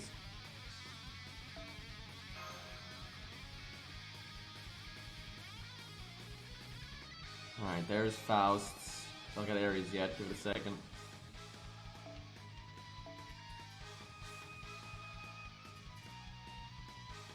My My cat's not leveled though. I legitimately would use that if she was ready to go, and she should be ready to go because that would have made sense for me to level her. But you know, I've barely leveled anything on this account. Once we're done with all the Epic of Remnants and we're like taking a break to get Bont and Herc and all that, I'll try to get some farming in off stream, and because right now I'm using all my AP for this, so I'm not using AP for farming or anything, obviously. Ari, you lied to me. Actually, it's more like FGO lied to me, but you know. Alright. That art, man. Alright, so we gotta try to keep Jason alive, obviously. It's going to be difficult.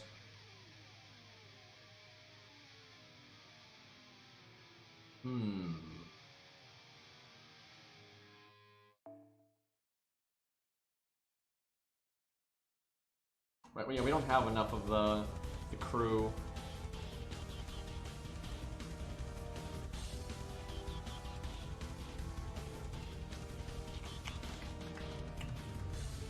Thinking maybe George or Mash. The problem with Herc being out is it's hard to, you know, have variety in like our protection. We can't like really cycle. Because if I did this, there's no telling if Hans would actually be the first one to die or not.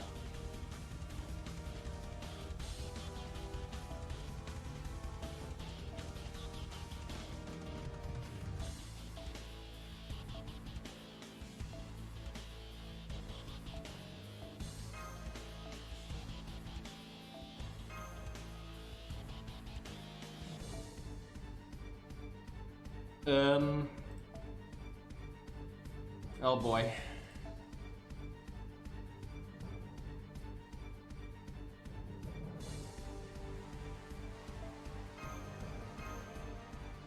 I kind of want to use Anniversary Blonde and try to take advantage of Jason's buff, but that's not really gonna work, I feel. Gonna need to heal on the evade.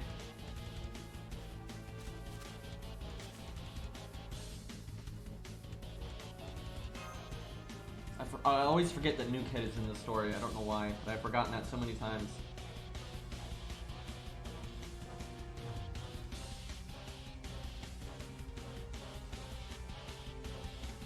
No, Arash could kill 4 servants in one turn. Killing yourself still counts as killing a servant. It's just sad.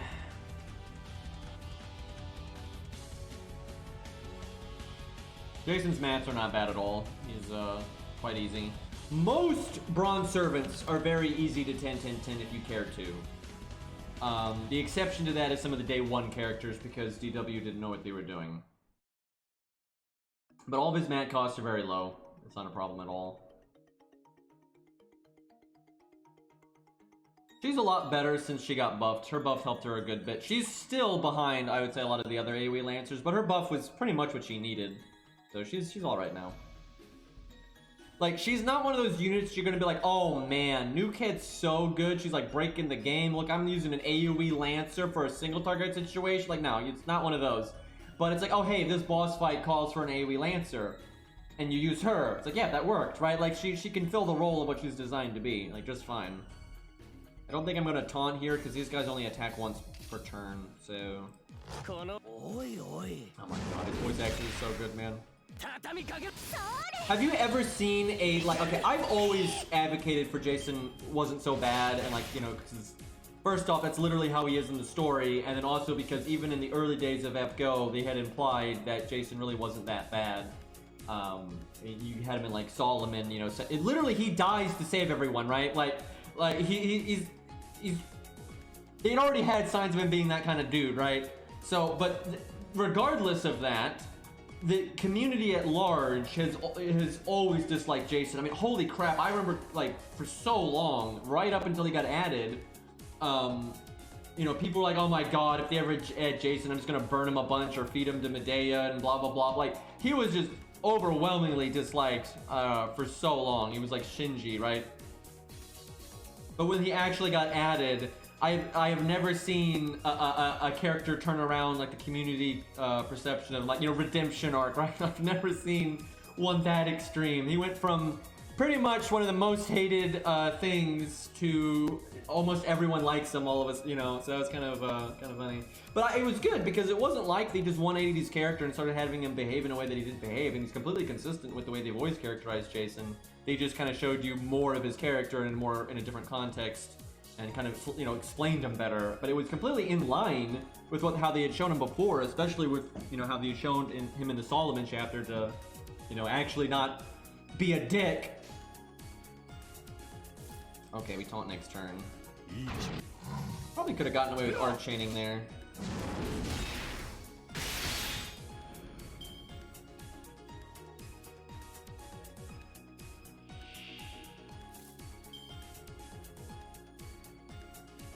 Is this worth taunting? I can kill them pretty quick still. They actually do damage. I'm hoping the final enemy here is going to be tough. This is going to be really disappointing if we don't actually have to use our abilities.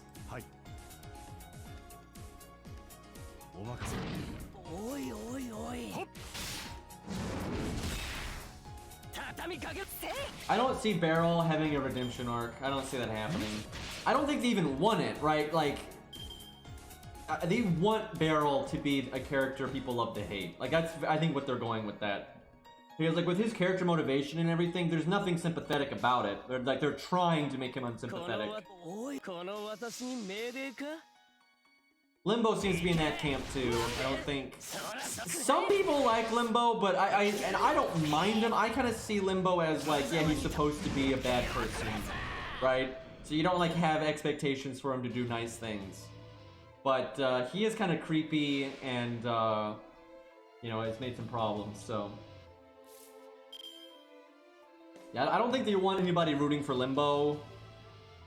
But we've already, I don't know how to describe this. It's like, this is such a complicated matter, by the way, because when you look at storytelling and, you know, JRPGs and all these things, I literally don't know how to even describe some of this. I don't know how even I distinguish between some of these things. There's certain characters like Columbus that are absolutely evil and but they're awesome. I don't know how to put it, right? And a lot of people like them. A lot of people like Columbus, even though he's awful.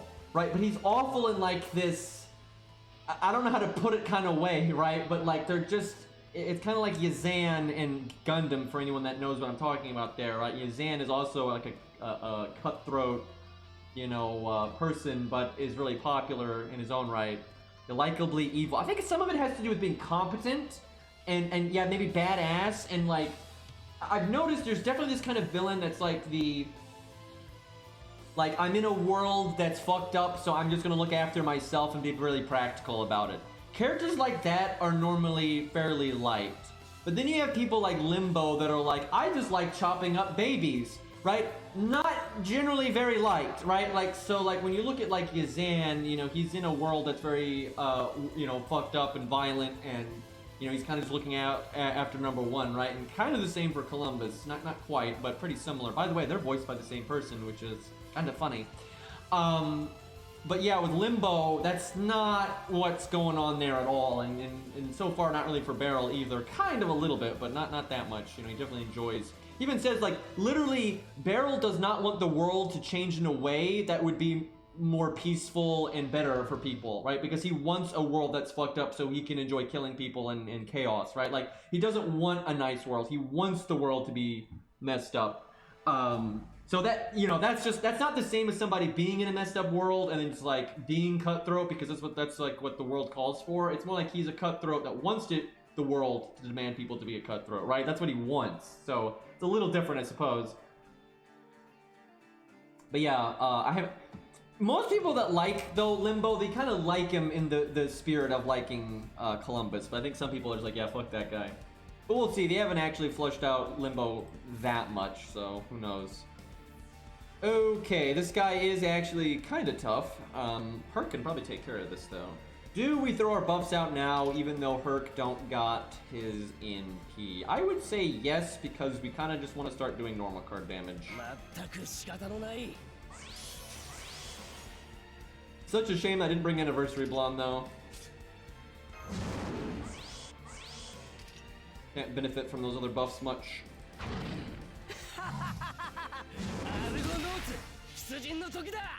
I actually really like Jason though, because it's an actual thing. He's kind of blown a bit out of proportion, but there's plenty of people in real life and in history and whatnot where, you know, they want to do great things. They want to, you know, they're kind of, you know, egotistical, and they want to be like, you know, the guy.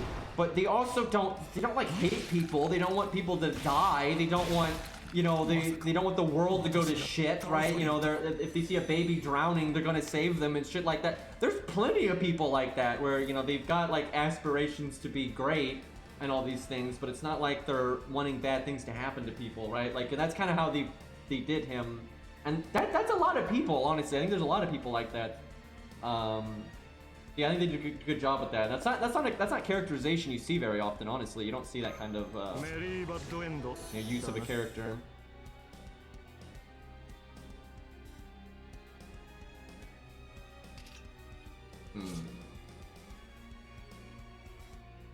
That happens sometimes. Sometimes FFZ just doesn't work. It's happened to me where I can't see the FFZ emotes, and I just reset and then it works. Dude, there was a time where my OBS interface that was picking up chat, like that you can see in the bottom there, that was picking up the emotes, but my screen wasn't. So I was messed up. But yeah, normally if you reset and stuff, normally it'll work. But sometimes FFZ is just shitting a brick. It just is what it is. Okay, we actually are going to have DPS coming our way here, so... Got good hands for Jason looping, but we don't have good hands for Herc doing damage. I have no idea what to do this turn. Wait, who did I use? What did I... Oh no, autopilot, you bastard. Why did I use Hans's third skill on Jason? We're fighting an assassin, and it's single target. Oh god. Oh, that made sense. I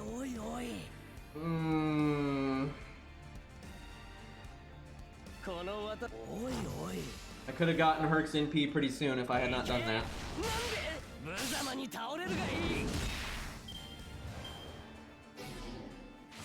Yeah, Jason wants to be like the hero that everybody loves for saving the day and everything, but he wants to actually save the day. That's the thing. It's not like he's not so delusional that, like, you know, he's gonna, you know, kill you know, a baby to be a hero, right? And he made mistakes and stuff, and that's why I like his Bond CE. It's like actual regret, right? It's like, you know, he get what he did wrong, and he wants to fix it, but he's dying, and it's too late to fix it, right? And it's pretty miserable. Like, dying that way would suck. Honestly, his Bond CE is pretty relatable, I think, to, like, because a lot of people make mistakes that they can't fix. And you can kind of envision being in that situation of, you know, literally desperately wanting to fix a mistake you made, but you can't, and you're dying, right? Like, that really sucks. Like, it's pretty sad.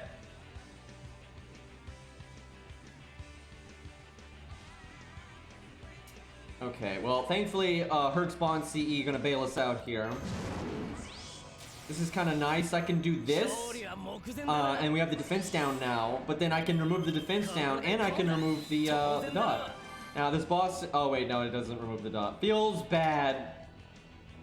I've been scammed.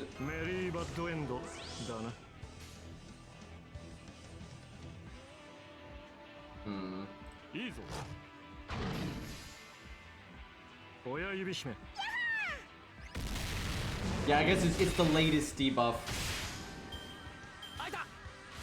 I guess they're trying to keep Sanson relevant.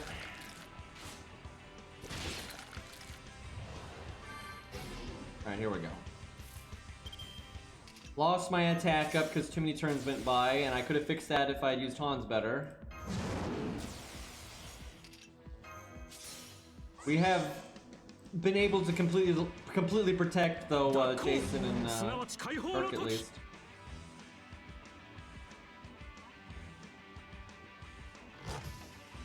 See you, Red.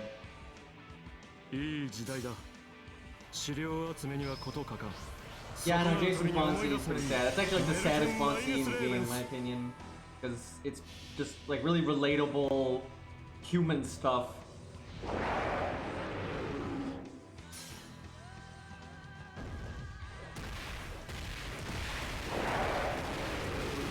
I Actually, I don't think that would have been a troll. I think everyone would have been happy if Archer or Herc showed up there. Then we'd just be hoping we see Archer or Herc again. I don't think anybody's mad to see Archer or Herc with Jason. I remember when the manga of Fate Strange Fate decided to like kind of flush out the flashback stuff, right? And they showed, you know, normal Herc and normal Jason. Everyone was like losing their mind with hype.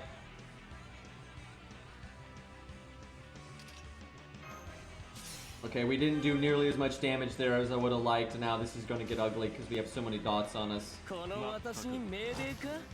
Herc, if you could just crit here, that would be great. You still got a lot of crit buffs. And the enemy has defense down. Herc, you're killing me. Because he still has guts. The problem is Jason. Jason's the one I'm worried about. And Jason didn't get the defense up from Hans either, because of course he didn't. Well, shit.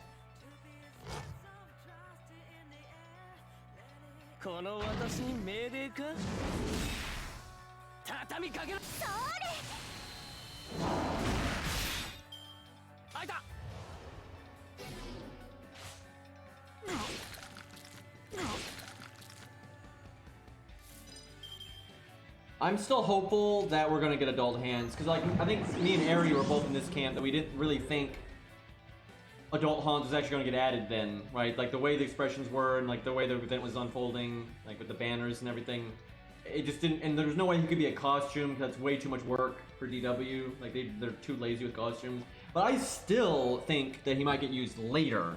Like look at Gareth. It took over a year for them to add Gareth since she had an official design in FGO. Like she was literally had a story sprite in FGO over a year before she got added. So I do think adult Hans could happen. I mean he's decently popular. Hans has always been popular. Like and it's actually his like canonical appearance and everything. So I still think it could definitely happen. Really, he should just be a caster still. They might convolute a reason to change his. Fuck, man! Can we kill this goddamn monstrosity? Okay, if I kill it right now, we'll be fine. Because the dot can't kill us on the turn that you win, so. Then we get a fucking terrible hand for this. Thankfully, Jason got his skill back.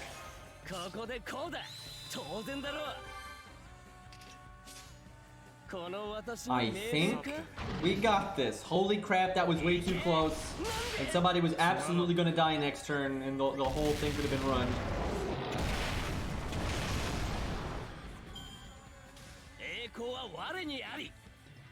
I think Roland is going to get added too. Like, I don't see why not. I don't, you know, I think they're just waiting for when it makes sense and when they can be bothered. It's not like they're, you know, jumping to make, you know, male 4 stars. But I think he's going to get added. Unless FGO dies tomorrow, but you know. Alright, give me 1 second. I need to get water again. Drink it all. Feels bad. I need a bigger cup, man. This thing is just not big enough. Oh, poll. Here, I'll just look at the... If I miss the results, just tell me. But I trust, you know, chat to make the right decision. What do we got here? Oh, God. Jesus Christ. Why? I've noticed this. My chat fucking loves Ziggurat, and I don't even know why. I mean, I like Ziggurat too, but I have noticed my chat is just fucking bananas for Ziggurat. I've noticed this over time. Anyway, I will be back.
I got a hot dog bun.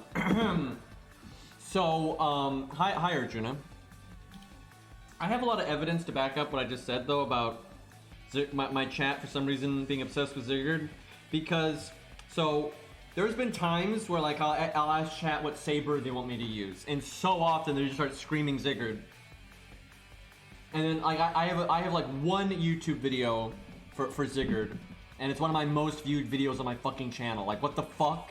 And then this vote here, like, I just see it all the time. I just see it all, my chat just goes fucking bananas for Ziggurat. And, you know, I think Ziggurat's really cool, and I like his voice actor and everything, so I'm not really complaining, it's just, I have no idea why. Like, why Ziggurat specifically? I don't really get it, but... Chat like Kaiba, indeed. Yeah, then I Love Arjuna literally has an account named I Love Ziggurat, so... Only salty Brian waifus don't like Ziggurat. Yeah, I kind of agree, but some people, and legitimately, some people don't like all the dagger punching nonsense, and I understand that too. Normally, what they say though, it's like they like the voice actor and that kind of thing, and like his characterization, but they don't like his design and how they made him so, you know, techie. Which I'm pretty sure is mostly Lost Belt shenanigans, but, you know, that's all we're ever going to see of them because that's how they do things. Okay, well, we have a few Ziggurats to pick from. We have I Love Ziggurat, which is probably the strongest one. I have mine. Mine's in P3 because I got so lucky when he was rated up. I didn't even use that much SQ on him at all, and I just got him like, I think I got him like back to back on rolls or something. Do I have your I Love Ziggurat account, Arjuna? Do I have that one? Because you probably have the strongest one that I can get, I would think.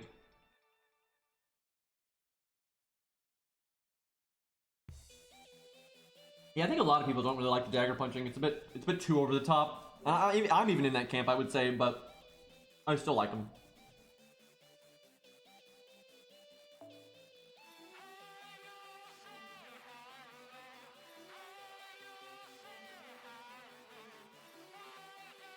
I'm trying to see if I've got I Love Ziggurat on here. That's fine. Don't worry about it. Don't like waste your time. I'll just use mine. Mine's good enough. Like, mine's fine. No biggie. So the chat's gonna give me looks, but it's like I leveled up the skill that matters. Like, this is totally fine. It's not a problem. The longer cooldown on the other two skills is not gonna matter. And I got him bowed and all that. It's fine. I know chat's... I've thought about making him 10-10-10 just so chat will stop giving me, you know, Pinocchio W's and shit, but, it's a lot of QP, man. Like, his mats are pretty easy for me, for the most part, but, yeah, the QP is brutal. Look, it's fine, though. I mean, 5-10-5 is, like, you get maximum damage, it's okay. I got his NP upgrade, like, it's fine. You say that, Rex, but then the second they add, like, two things that I want, it's like, you know, 500 million QP or some crap. Like, it's ridiculous. And, excuse me, I'm eating a hot dog bun. I need an emote for this. Anyway, I'm wagging my finger at Rex right now. I know I'm gonna 10-10-10 Tesla, so that's 120 million. Right, I'll probably get scaffed up eventually. I don't know about soon, but that's gonna happen. So it's like, you know, QP is a thing. I got like 500 million right now, but that can disappear in a blink of an eye. Farm, you coward? Yeah, one of these days. I need to farm on my other accounts. That's the problem. My main is like so stabilized. Other than QP and like, I don't know, Lancer gems, I have no reason to farm. Which is nice. It gives me more free time, which is good, but okay. So we're trying to use Ziggurat and there's a fucking archer here. Do we bring Ku even though there's a saber here?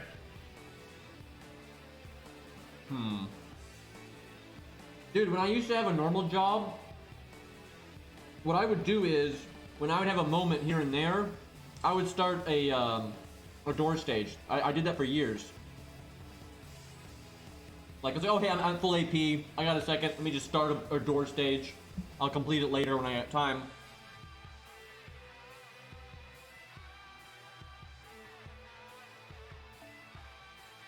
And before Bad Worker Green, no one at my job cared. We all did shit like that.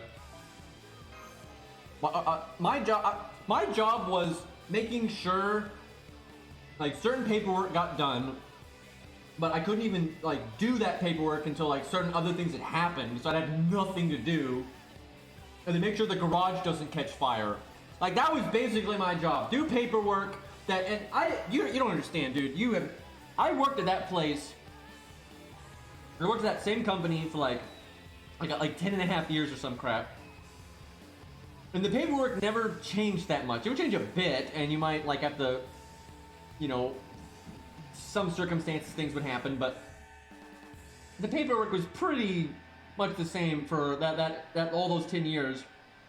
And I got so good at it, I could do it, like, in my sleep.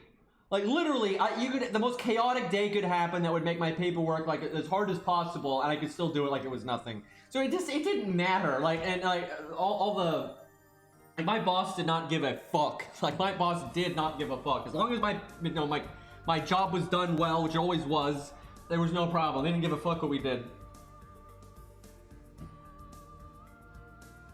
Firefighter Green, yeah. I actually farm less now since I stopped having a regular job. I actually feel like I have less free time now than ever. I don't even know how that happened. I guess because I stream more, that's kind of the thing. Also the pandemic. I feel like my life is gonna be a lot more the way that I want it once the pandemic is more under control.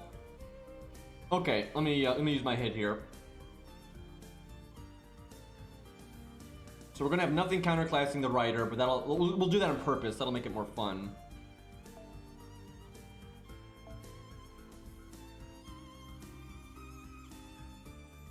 Is that good enough? I don't know.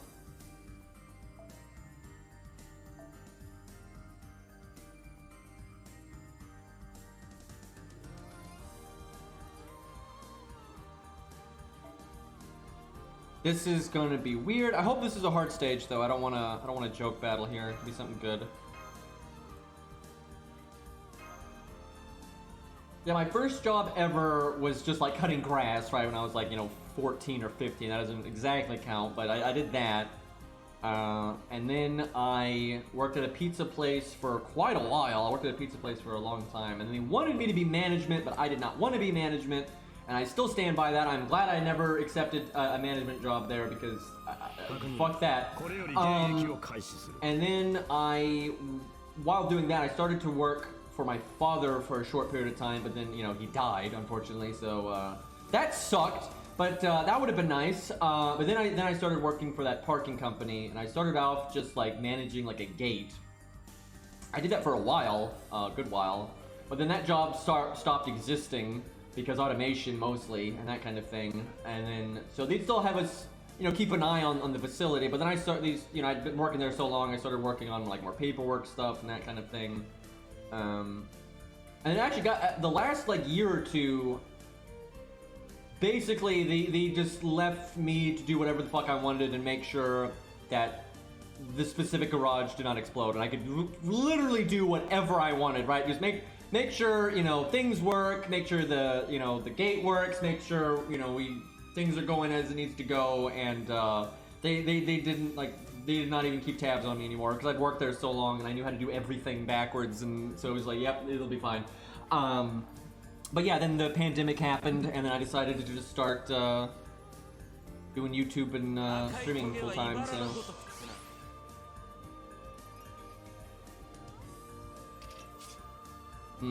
Yeah, this doesn't seem super hard right now, and I'm assuming due to the environment that this is like another play or some such nonsense. Although the way our classes sync up is pretty terrible, so we'll see what happens.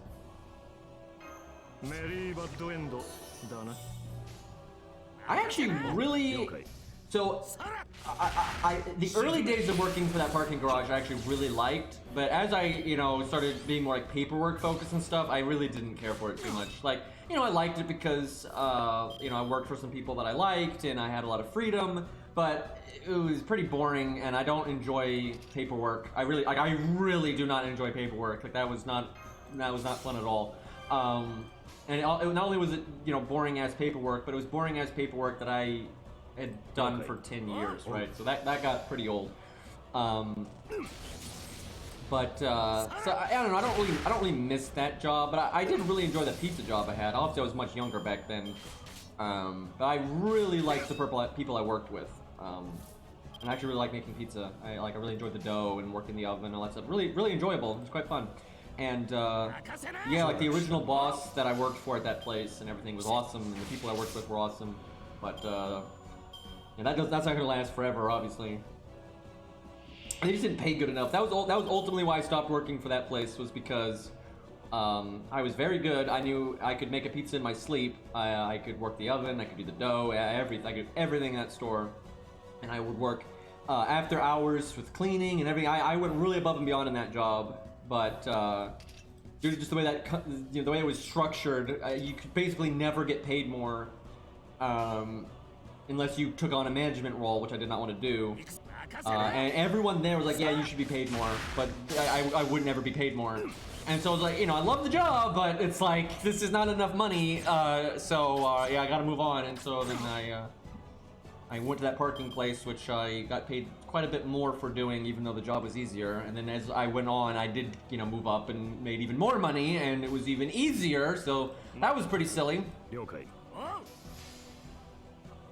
But yeah, I really enjoyed being working for a pizza place. That was really fun. Did not enjoy interacting with customers, but thankfully, like when I first started working there, because at that time I was fucking 16.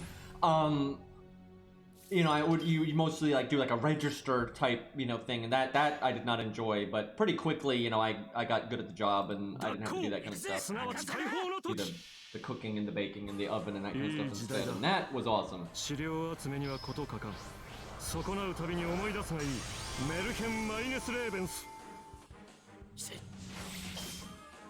Yeah, it's pretty weird. I still have not adjusted to this because I pretty much started working when I was 15. And I was, and now, you know, many years later, I never had a day where I didn't work, right? Other than like taking a vacation. But like when I stopped, I already had the garage job before I quit the pizza place, right? And before I started at the pizza place, you know, I had like steady work with cutting grass and you know, that kind of thing. So I never ever had a period like, oh, I'm waiting to have a job for like a week or two. Never. I always was working all the time, and I almost never took my vacations. Like literally almost never took my vacations. Actually, it's pretty stupid. I quit the fucking parking company job, and I had like 4 fucking weeks of vacation saved up. I didn't even think to ask them if I could like check that out. I didn't even think of any of that. Yeah, so that kind of sucked. But yeah, it's been so weird. I literally have been like mentally confused as what to do with my life because I don't have a normal job. So I haven't really sorted that out, and I can't really get it sorted out because of the pandemic. Because you know, I kind of decided to start doing streaming and YouTube because of the pandemic. So and I still can't, you know, do like a lot of things I would do otherwise. So I don't even know what the hell I'm doing with my life right now. Yeah, I would never want to work as a cashier for any long period of time. For the period that I did do that when I was 16, before I started being more like a cook, that was awful. Like that was awful. The only reason I didn't like immediately quit that job was because I really liked my boss and I really liked my coworkers, and then I did want to learn like how to do the cooking stuff more, and thankfully that happened. So, but yeah, I remember I was like, this is awful. I remember first day I was just oh my god, dealing with people makes you it makes you, oh, these are dragons. Oh baby, here we go. This guy's fucking dead. But yeah, it makes you kind of cynical when you deal with the public that much. I'm really glad I didn't have to do that any more than I did. Can Ku do 33k at neutral at level 80? I would say abso-fucking-lutely.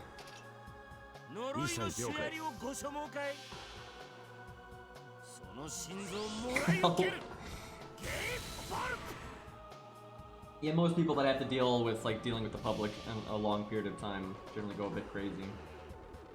Or get very callous.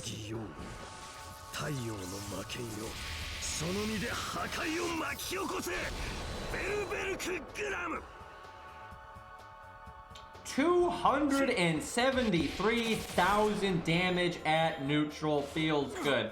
Although, you know, we did also have the, you know, the extra buffs and whatnot. You know, I'm pretty sure I gave him the attack up. But still pretty damn good. Ku didn't do half bad either, though. Ku is lower level and did not have as many buffs and did not have a niche. And still did it, like, what was it, 80k, 90k or something? That's neutral, that's good too.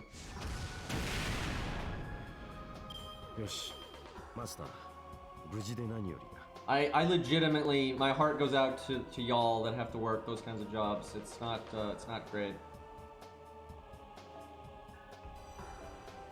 I will say though, I actually think it's good for you though. Now doing it for a really long time, I don't think is good for you. Oh, Paul.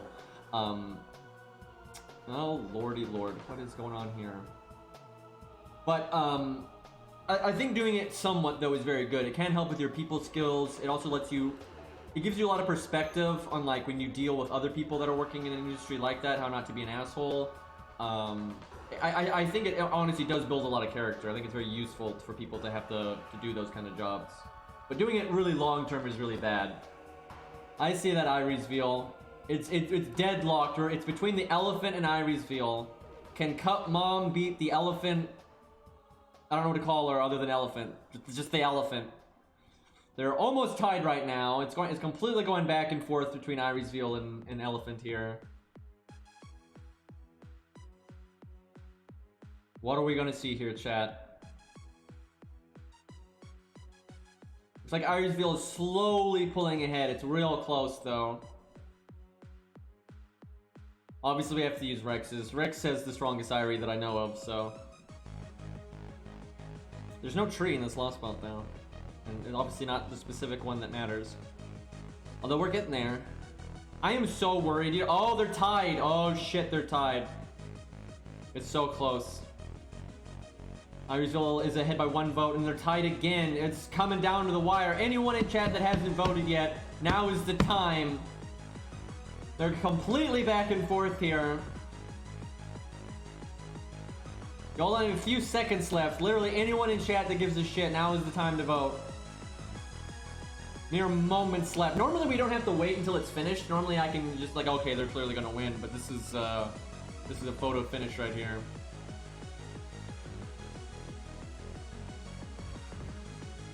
Irie's still getting a little bit of a lead, but oh, there it is. Irie won. She was getting a lead, but then I saw a few votes for Elephant there. But all right, Iriesville's got it. Grail Mom wins. I'm okay with that. I like Iriesville, so. Well, I'm very much in the camp where they need to give her a costume to look like Fate Zero because I mean, who doesn't like the Fate Zero get up? I mean, come on now. Hello, Noelle. What's up? Always greeting chat and me. See, that's nice. All right, Rex, hit us with the OP mom. Yeah, there we go. Rex, I am that is so unfortunate. Rex has been playing this game for a good while. I want to say he started playing maybe a few months after I did or something. It was a bit of chunk after me, but not like way after me or anything, right? And does not have a limit broken formal craft. No limit broken formal craft. And Rex uses art units way more than I do. I mean, way more than I do. Like, I'm not an art memer at all, right? But I have limit over 0 MLB. Yeah, I know that feeling. I have all of them. I have almost every default like 5-star CE that you can get at any time, like, so not limited stuff, but just like the default, you know, any day of the week you could get them. I have basically all of them MLB now because I've been playing for a long time, except for Imaginary Round. It's like the only one, and some of the newer ones obviously I don't have because they haven't been in the game a long time. Alright.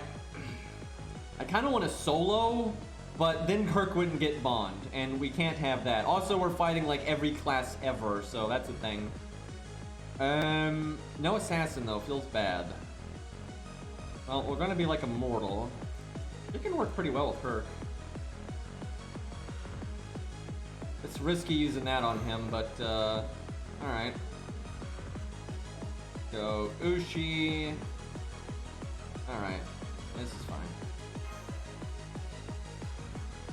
Atlas is really good on her, but I don't think we need it. Yeah, I know, they've been really slow. It's funny, the year before, though, they were throwing out grails like machine gun fire, and now they're hardly giving them out at all. I'm hoping we're about to get a couple real quick, though. I think we're going to maybe get another event that might have one, and then the new story will have one, so... Yeah, I'm hoping not to do Lost Belt 3 tree until she's 100. It's gonna take a while though, because dude, you all, I've said this so many times, but you all truly do not understand. I couldn't tell you because it's been so long, but I'm serious. I think her win rate there was like 15% or some absolute garbage like that. Like that sucked so bad. And it wasn't like her win rate was bad, it was the fact that her win rate was bad, and to even get a shot at it, you had to slog through, and I mean slog, through the first 2 health bars. Oh my god, it was so stupid. Now, thankfully, since then, they've added a lot of impactful command codes that help her a lot. You know, she's now grailed, and, you know, a lot of things are in our favor now, but I'm still concerned, and I don't even know what the best CE is going to be. We'll have to see. Yeah, I guess we have gotten a lot of grails this year, but I feel like over the last like 4 or 5 months, I don't really feel like we've gotten that many. But over the totality of the year, we have gotten a good amount. Cause yeah, we had Hagfest, Olympus. Oh yeah, and that login, that's right. Cause that technically, that doesn't feel like this year, but that is technically this year. Like that felt like last year, but yeah, that is technically this year.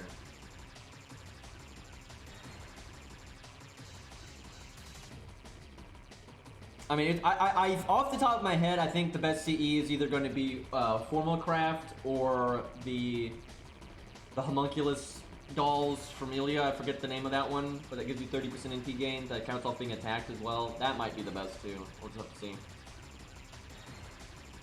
It's gonna be a lot of trial and error. Okay. Well, we gotta play the long game.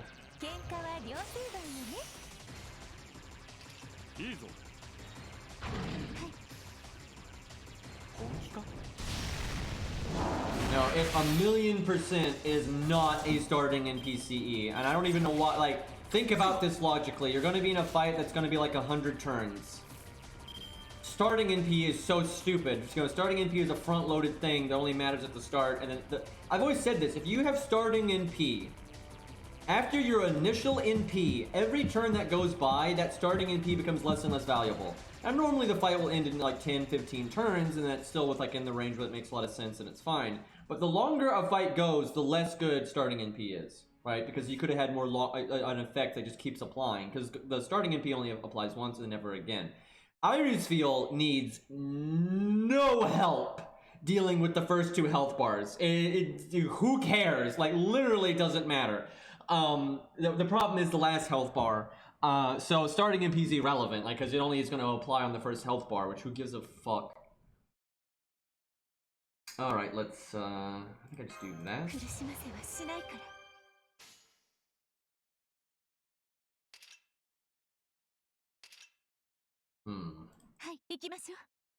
This turn's fucked. I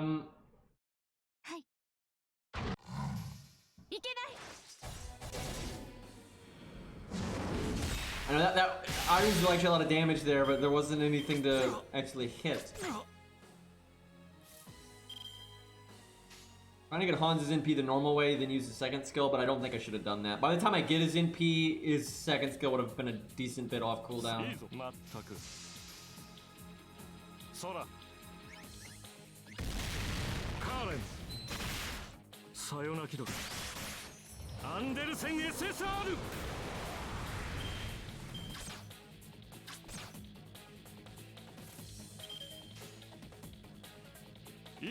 I was really hoping for an Iris Veil art card there, and you know she's got 3 of them, so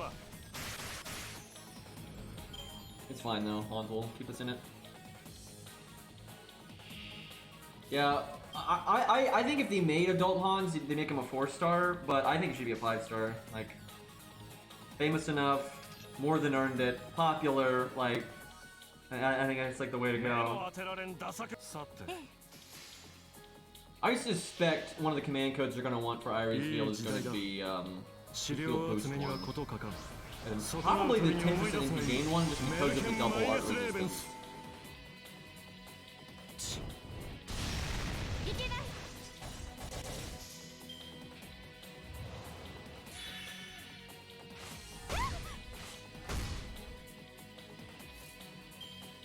I mean, the thing is, look at how many overpowered and even popular males are 4-stars. Like, look at Hot Wheels. He is so much more powerful than so many things that are 5-stars in the game, right? Because they don't really just go off powered for rarity. It's more about power versus relative to who else got added and like how popular you are, right? Because Hot Wheels is a 4-star because Gajuna has to be the 5-star, right? Like, he has to be, right? So, like, he's a 4-star then, right? But in terms of, like, his popularity and his lore power, you could easily justify him being a 5-star. But, you know, we have all kinds of overpowered nonsense that's 1-stars for crying out loud.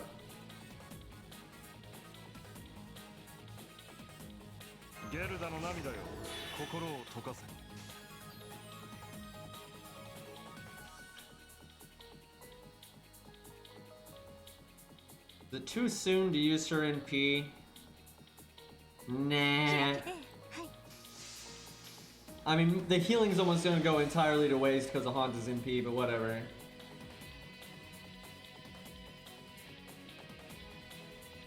Arash is one of, I think Arash might be the strongest 1-star lore-wise. It's hard to say. There's some really strong 1-stars lore-wise because the Stereos is seriously pretty fucking powerful. But yeah, Stereos is up there. Arash. Let me look at all the 1-stars real quick. 1 second.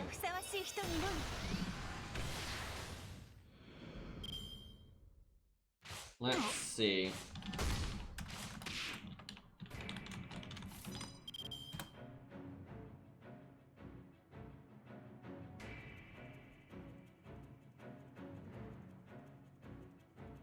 I'm actually having a really hard time getting this picture I have for. There we go. Okay, so.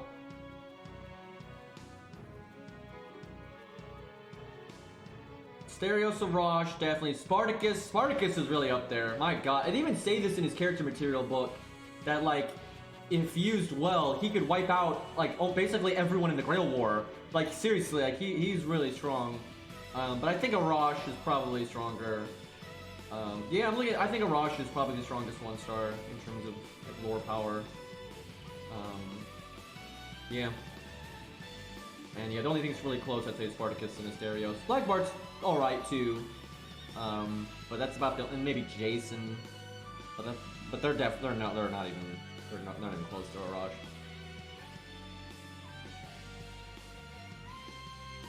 Honestly, Arash should beat a lot of people 1v1. Like, he is, he's pretty tough.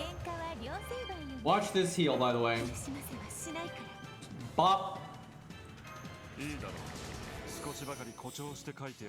I'd like to point out that this team is really safe, even though we're fighting berserkers and we have a berserker and like all kinds of things. But like the team is not really in any real peril here.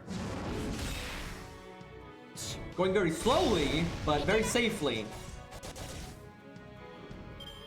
See, Iris feels like, you know, the mom that, you know, walks their kid across the street, right? You gotta be safe. Be a little too safe. It's kind of like, you know, putting your kid in like, you know, like a military tank when they go across the street. That might be more than you need.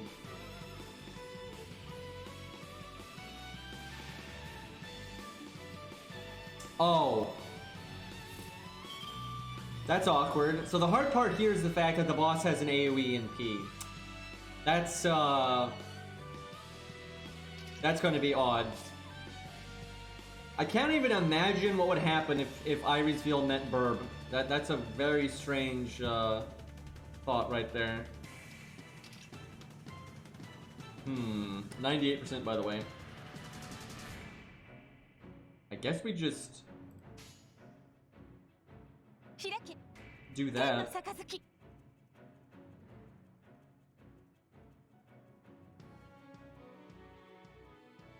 Hold on. Rex is gonna give me such a look, probably the worst look than I've ever had before, but I don't remember Iris Field Overcharge. I have an idea of what it might be, but I'm actually gotta look it up to be sure.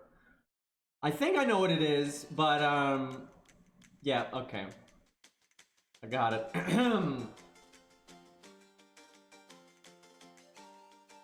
Her NP rank is more healing. Her overcharge is more guts health, which is normally how they do that. I guess Hans.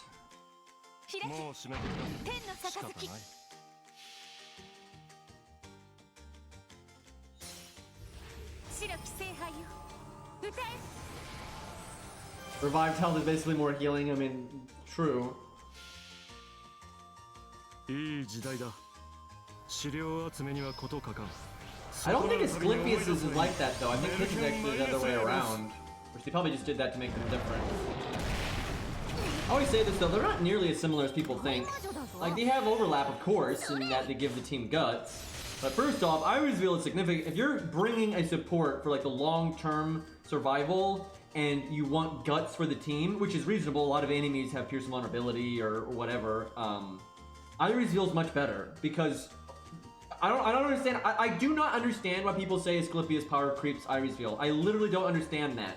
Because Asclepius cannot save himself. Which, if you're doing a long-term survival setup, that's kind of fucking important, right? Like, he doesn't have any way to save himself from an NP. His NP won't save him. None of his skills will save him.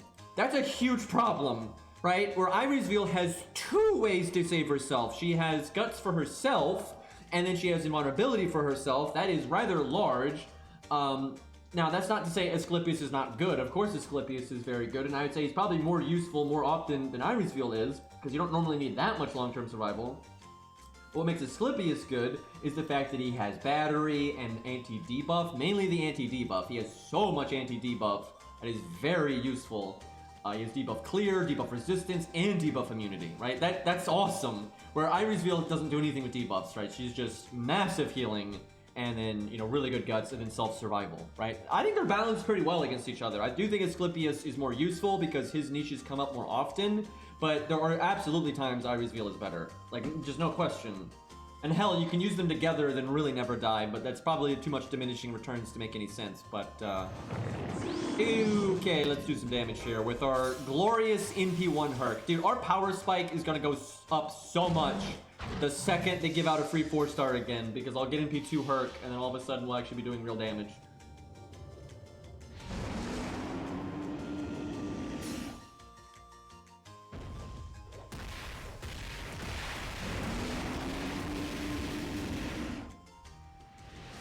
Yeah, I think that's why he doesn't give guts to himself. And A getting a free 4-star feels bad. Why don't we get one of those? It's because they gave us a free 5-star instead, so we didn't get the free 4-star, which that was kind of unfortunate. Oh, fuck. I have so many ways to survive that, but alright, she's single target. Why was I thinking she's really weak? Of course she's single target. She's literally famous for being one of the few single target casters, but then also being bad at doing single target damage. Little bit pissed because I had so many ways to survive that, but I didn't realize she quick charged.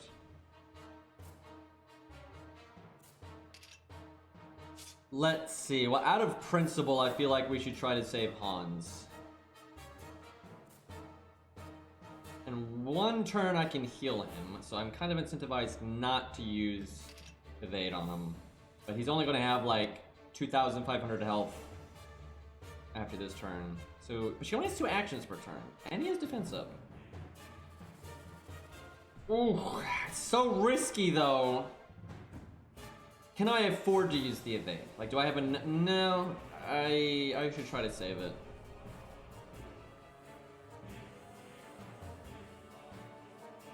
The music knows this is the trial for Hans.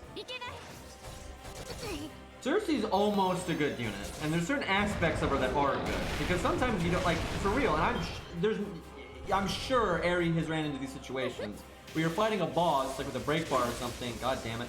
Really? Holy crap! You have 2 actions per turn, you never buffed, you decided to double attack, and you double attacked Hans and still barely did enough damage. The motherfucker! Stupid burb! Somebody get the freaking bird gun. Anyway, as I was saying, I am sure Eri has run into several situations where it's like the enemy doesn't have enough health per health bar for Cersei's crappy damage to really matter, and so what does matter is being able to like double NP really quickly, right? Like maybe you give her high starting NP and then she NPs her off the bat, then she uses her battery skill and she NPs again, or you just NP on turn 1 and do the thing, right? Like, she has uses. She has very good short-term value, and then she has anti-debuff, and then if she can stun, she's extremely good. The problem is, they almost make every boss worth a fuck completely immune to her stun. I don't know why, but they just do.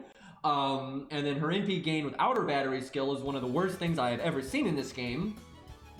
And, you know, she has an unupgraded NP, and she doesn't have a lot of damage up, so her damage is not great. In P5, Cersei does less damage than in P1 Plot Monk. That is really sad. That is really, I am so pissed that Hans is dead, by the way. I was gonna literally get it back to full health. Like, that is so fucking stupid. Boss has 2 actions per turn instead of 3. Can buff, so easily could only attack once, right? But nope, double attacks, and double attacks Hans, and barely picks the right attacks to actually do enough damage. Like, mother... Well, what are you gonna do? She could actually quick charge into her NP right now. That would be really bad. Because again, I have so much survivability, but I don't know when to cast it.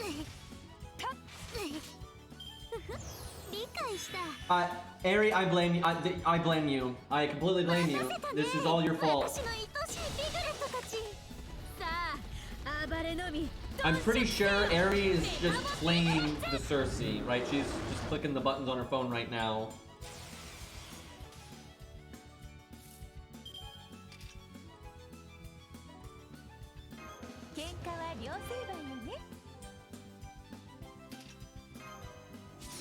Okay. So, she can't NP this turn, even if she double quick charges.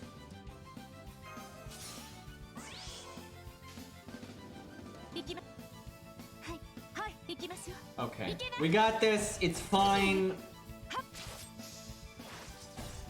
So I'd actually prefer she now hit Herc.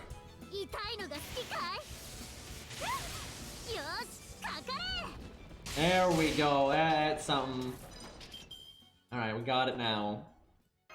No problem.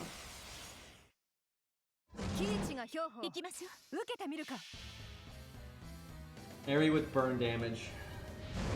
Why does Eri have burn damage? I guess if you live long enough, it does add up.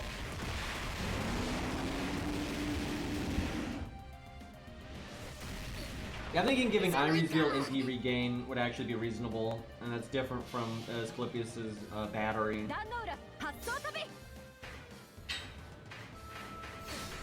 Don't ask what that was.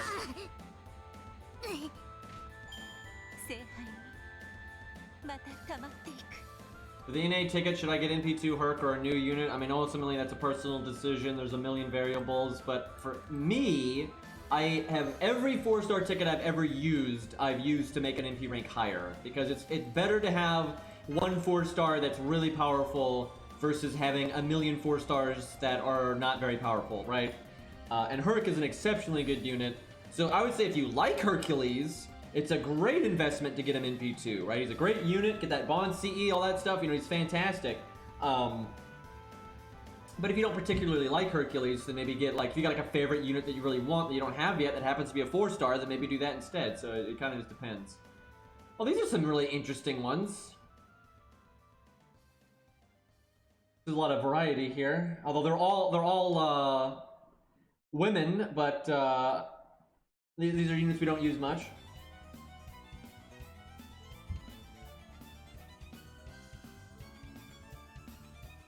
3 out of 5, I have those. Yeah, Rex does have a lot of these. Wow, I think Quetz is gonna win. I thought Gareth was gonna win, and Gareth was doing so good at the start, but she's starting to fall behind now. If you like Ibaraki, then yeah, you really need to get that MP rank up. She definitely needs that.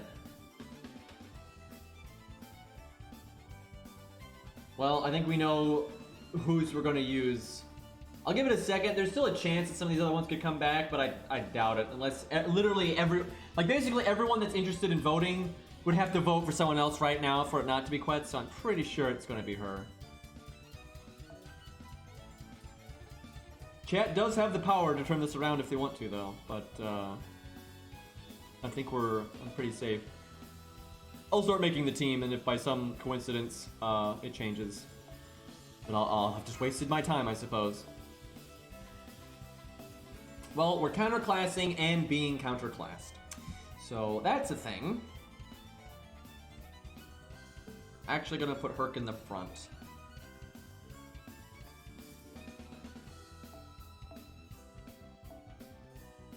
Do it that way. No, let's do it that way.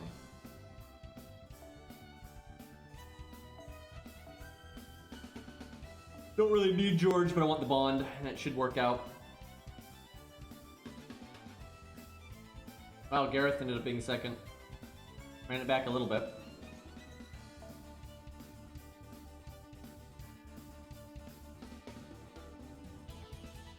Wait, you have comma, Rex? I did not remember that.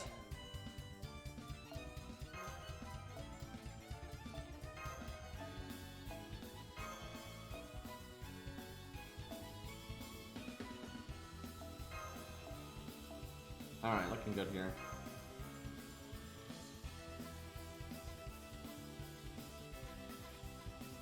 Wait, what's the question in chat?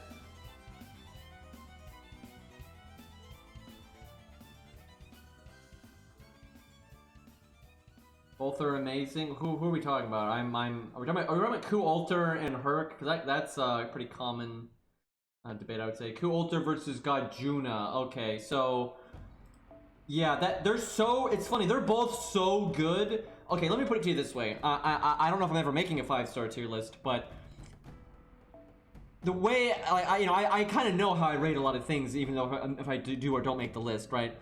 Rarely would I put a DPS in like the really high tiers on par with the support, right? Because this is just a fact.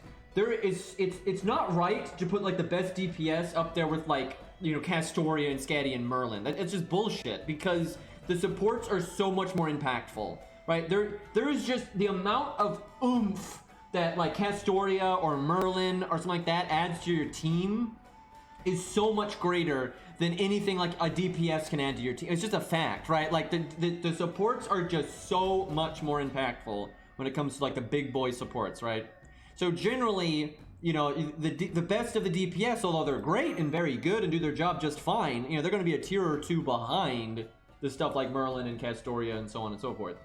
The few DPS that I would actually put up there, I would still put them lower than Merlin and Castoria and stuff. But the few DPS that would be up there is stuff like, you know, Ku Alter and Gaijuna and stuff, especially Ku Alter actually. I think the high end Gaijuna is better, but honestly for a typical player, I think Ku Alter is actually better, because Ku Alter may not always win as fast as Gaijuna, because Gaijuna's AoE and stuff, but Ku Alter can beat basically everything. There's so few bosses that Ku Alter can't just wreck, right? Like, yeah, there's some fights that are not up his alley, of course, and you know, you got buff removal and sure hit and things like that aren't always good for him, but he can still work in those situations. And sometimes the fight incentivizes AoE a lot more than single target, but solo, for God's sakes, he can beat so many super obnoxious bosses that are really hard. He can just straight up solo them and like, oh, well, got that done. And then he can do all kinds of nasty things in a team setting, and then as a cleanup unit. Like, he's so good as a cleanup unit, just like Herc is and those kinds of things. So the amount of boss fights that will become exponentially easier for you the more you upgrade your Ku Alter, right, is very big. Like, I don't even, and this is coming from someone that dislikes Ku Alter, by the way. Like, I'm not biased in Ku Alter's favor. I actually dislike him quite a bit. But there's just no denying the guy is an extremely impactful unit. It's one of the absolute best in the game. And then God Juna's kind of that, but the AoE version, right? So, I would say overall, if you want to get carried, I think Berserker Ku, Ku Alter, is going to be more impactful, where God Juna kind of excels more if you already have really strong supports. Like if you've got Merlin and Waver, then you can really make God Juna carry for you. But if you don't have those things and you want like a 5-star to really help you out, then God Juna is the way to go. I mean, then Ku Alter's the way to go. I can't fucking talk. It's complicated, thinking is difficult. Let's see. Not much reason to do is I'll do it. ひらめきましたぞ。温情なく飛びます。このように攻めるのです。 I swear, I'm so tired of people saying that exact same thing. I've said this about 80 times now, and like, I don't even understand. Like, literally use your brain for 5 seconds, right? Do you really think, at no point, like, for real, do you think over the last, like, 2 years, I have never thought of the ability to split a video up? Right? And do you think with the amount of YouTube comments I get and Discord and everything else and how many views my tier list videos have, do you really think I haven't heard somebody say that about 1,000 times? Right? Like it's like Jesus fucking Christ. It's like if I wanted to do it that way, I would have already done it that way. But I'm not going to do it that way because that kind of video is completely pointless if you do it that way. The whole reason that those videos are popular and the reason people use them is because it's a one-stop shop, set it and forget it right there. If you split something like that up into multiple videos, that you're just doing it for like clickbait. You're just doing it for YouTube views, because if you spread out the viewers over multiple videos, you make more money. I don't make videos because of that, right? Like, sure, I'm happy to make money while I'm doing what I'm doing, but that's not my goal, right? Like, there's no point in me making a video that way. Like, if I'm gonna make a 5-star video, I'm gonna do it my way, otherwise I'm not gonna do it. Right? Like, I'm not gonna compromise on this because I have no reason to. Like, why would I compromise on these things?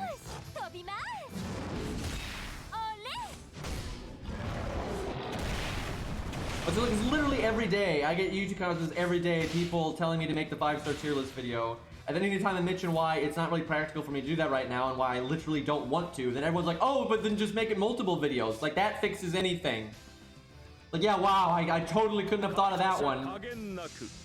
Like, it's literally over and over and over again every day where I have to listen to people, why aren't you making the 5-star tier list video? And where's the 5-star tier list video? And then and if I say anything about it, then they just respond with, why don't you split it up into multiple videos?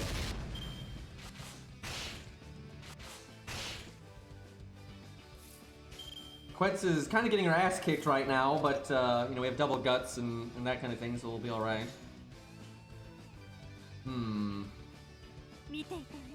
I really wish I could do a Herc's quick card, but it would die, so...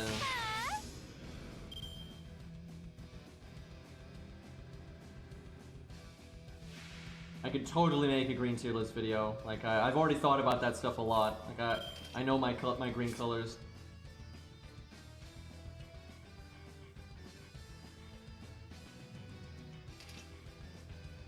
I kind of want to... You know what? Let's do this. I could double NP with her pretty easy, because I could taunt her and have her get a lot of NP refund back from being attacked and all that. And then I could have her use her battery skill, but I think we'll try to get Herc's NP, because he's got evade and you get a lot of value off that. What am I saying? She's going to kill this. She is blatantly going to kill this. This is Rex's, like, she may be level 50 right now, but I'm pretty sure this guy's gonna die.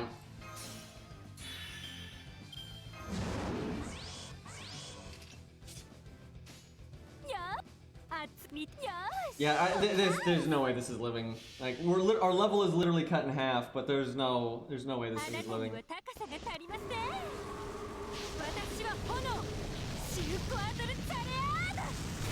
Wow. Good God. We don't even get to see, look at that, we have all this attack up and buster up, and we had guaranteed crits, and the mob didn't even live into that.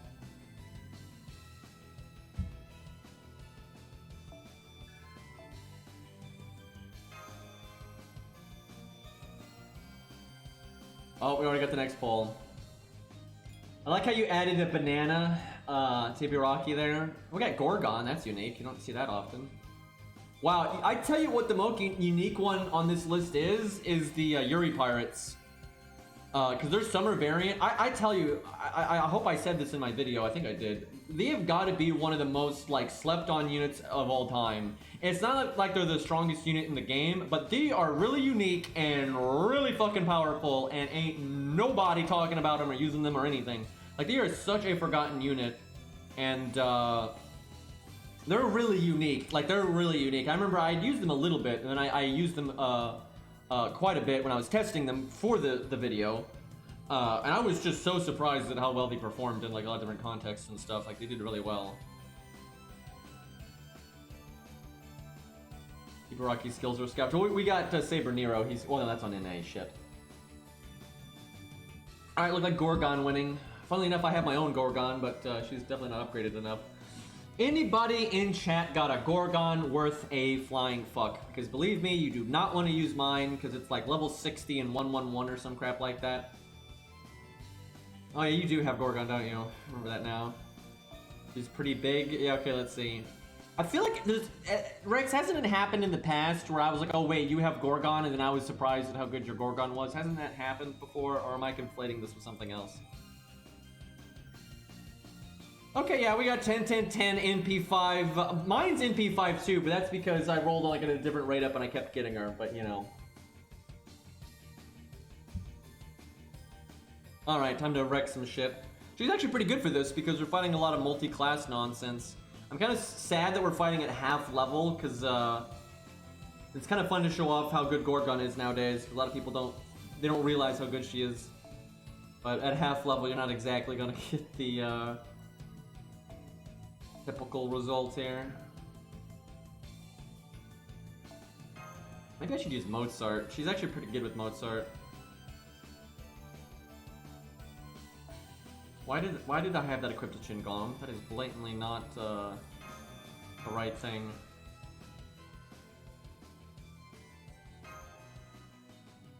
Well, Ibiraki did decently, but Gorgon crushed that, dude. I blame the Babylon anime, or just, I guess no one really uses Gorgon, to be honest. She's pretty rare. Actually, there's plenty of reason to level them, even if you have Kentoki and stuff. Now, don't get me wrong, you know, Rider Kentoki is a hell of a rider, and there are many situations that he will be better. But the Yuri Pirates actually have some of the better burst damage in the game, especially for their type. Like, they have plenty of advantages, and they have some survival where, like, Kentoki doesn't and whatnot. Like, overall, Kentoki's better, like, of course, but there absolutely are situations where they could be better and that they're very useful for. Now, if you don't like them, the thing is, like, if you like them, you know, you should definitely level them, and it's easy to find uses for them. Where if you're somebody that's like, yeah, I know they're kind of good, but I don't like them, then you're fine. Like, you can level Ushi and Rider Kentoki and those kinds of things, and you'll be just fine. But for example, Demeter, you can beat fucking Demeter to death with the Yuri Pirates, like, abso-fucking-lutely. Like, yeah, you might still want Ushi or some other, you know, DPS on your team as well, but, okay, I'm actually gonna stun this. That might seem weird, but I want to get long-term value out of it, and I don't want someone to get, like, punched in the lip here.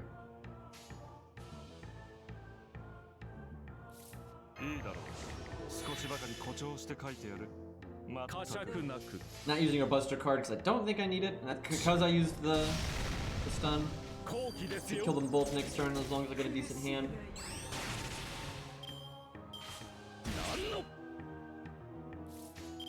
Really wish I'd killed that one, and then we would have taken no damage there.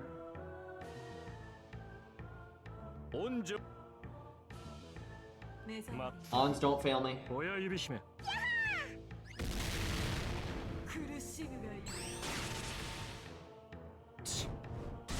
Damn it, Hans!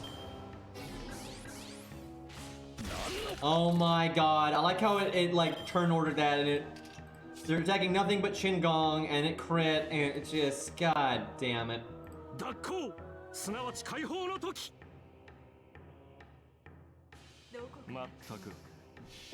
I blame Hans for this. I was trying to go nice and slow and get a lot of like NP gain in and that kind of thing, and I just killed them off as fast as possible, but that didn't work out.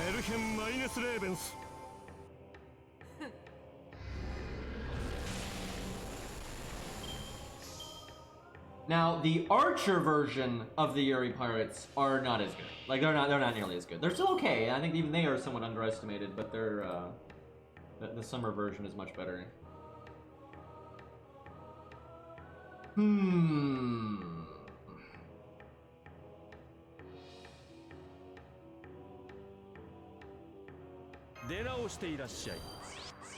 Could NP and rip him up, but probably unnecessary.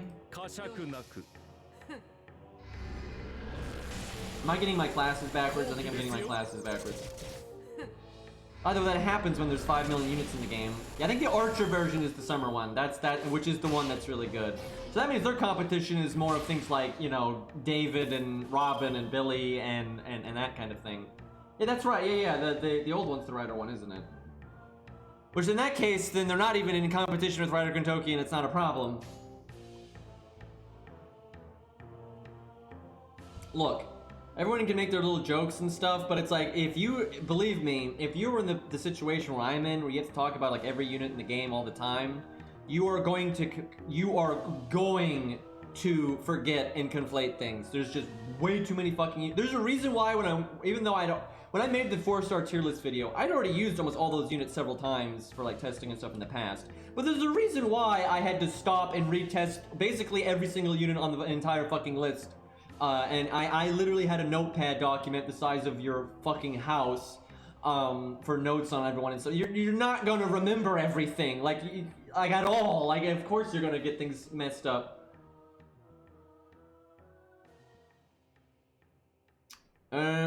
Can Hans do 20,000 damage with the Brave Chain at level 33 without having attack foe items?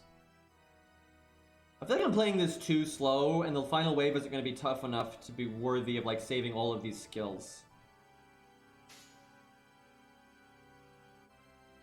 But we're so far in now, whatever.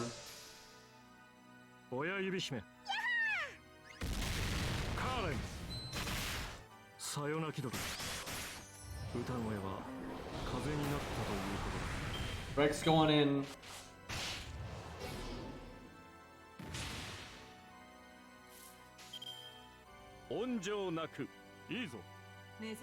Okay, hopefully we get a good hand next turn and we can just kill it and move on, and we have all of our skills ready to go and we can finally crit. I've been holding on to my crits this whole time, which was probably wrong.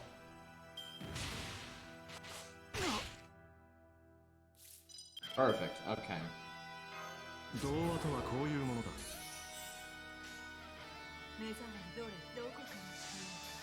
Please make the final wave hard enough that all this like saved up value is going to be worth a damn.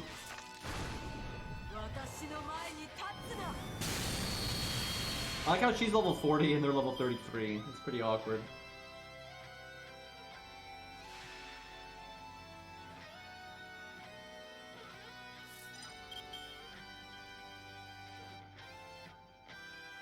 Yeah, they're the non-summer version of the Yuri Pirates. Like, if you like them, you can make them work. Oh my god, this is it? This is it? I waited, I should have just been blowing my crits and my attack up, and I should have just been going ham on the trash mobs. I mean, sure, because we're half level, this guy's kind of more like a 300k demon. Maybe like 280, he's probably like 280k in value, roughly, but I mean, come on, that's nothing.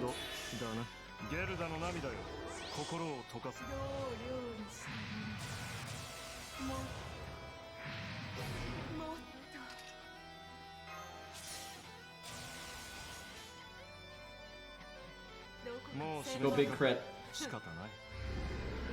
I did that backwards. I thought that was the NP. Fuck, I wanted to do the crit last. How did I mess that up? They're not even the same row. Like, the NP's up top. Also, thanks, Hans. You really fucking dropped the ball on that one.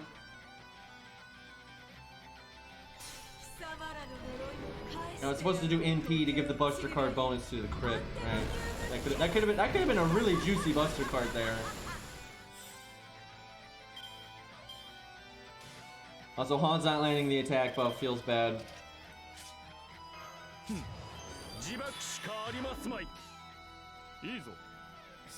I'm mad. I just threw away a lot of damage there. And Hans messed it up too. Those two things combined were not great.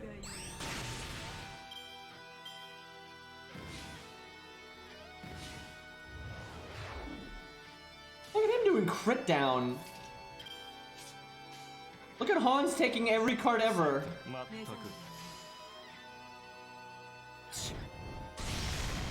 Oh yeah, Ushi is definitely better than the Rider version. But the thing is, I'll say this, in their defense, Ushi's also better than a lot of things, right? Ushi is a surprisingly good unit because, you know, she has an upgraded NP, it's single target, it's quick, which is the highest, you know, damage on an NP, and then she has quick up for 3 turns, she has attack up for 3 turns, she has an evade, it's a decent cooldown, she has team-wide NP gain, she has a very good stat spread, Riders have got a nice damage mod, like, she is surprisingly good for a 3-star. She's one of the best in the game, so it's not that surprising when you say Ushi is better than someone, but yes, everyone has access to Ushi, and that does make the need for the... Really, Riders in general, you don't need Riders as much because of that. Between that and Kentucky being a freebie, it's like, damn.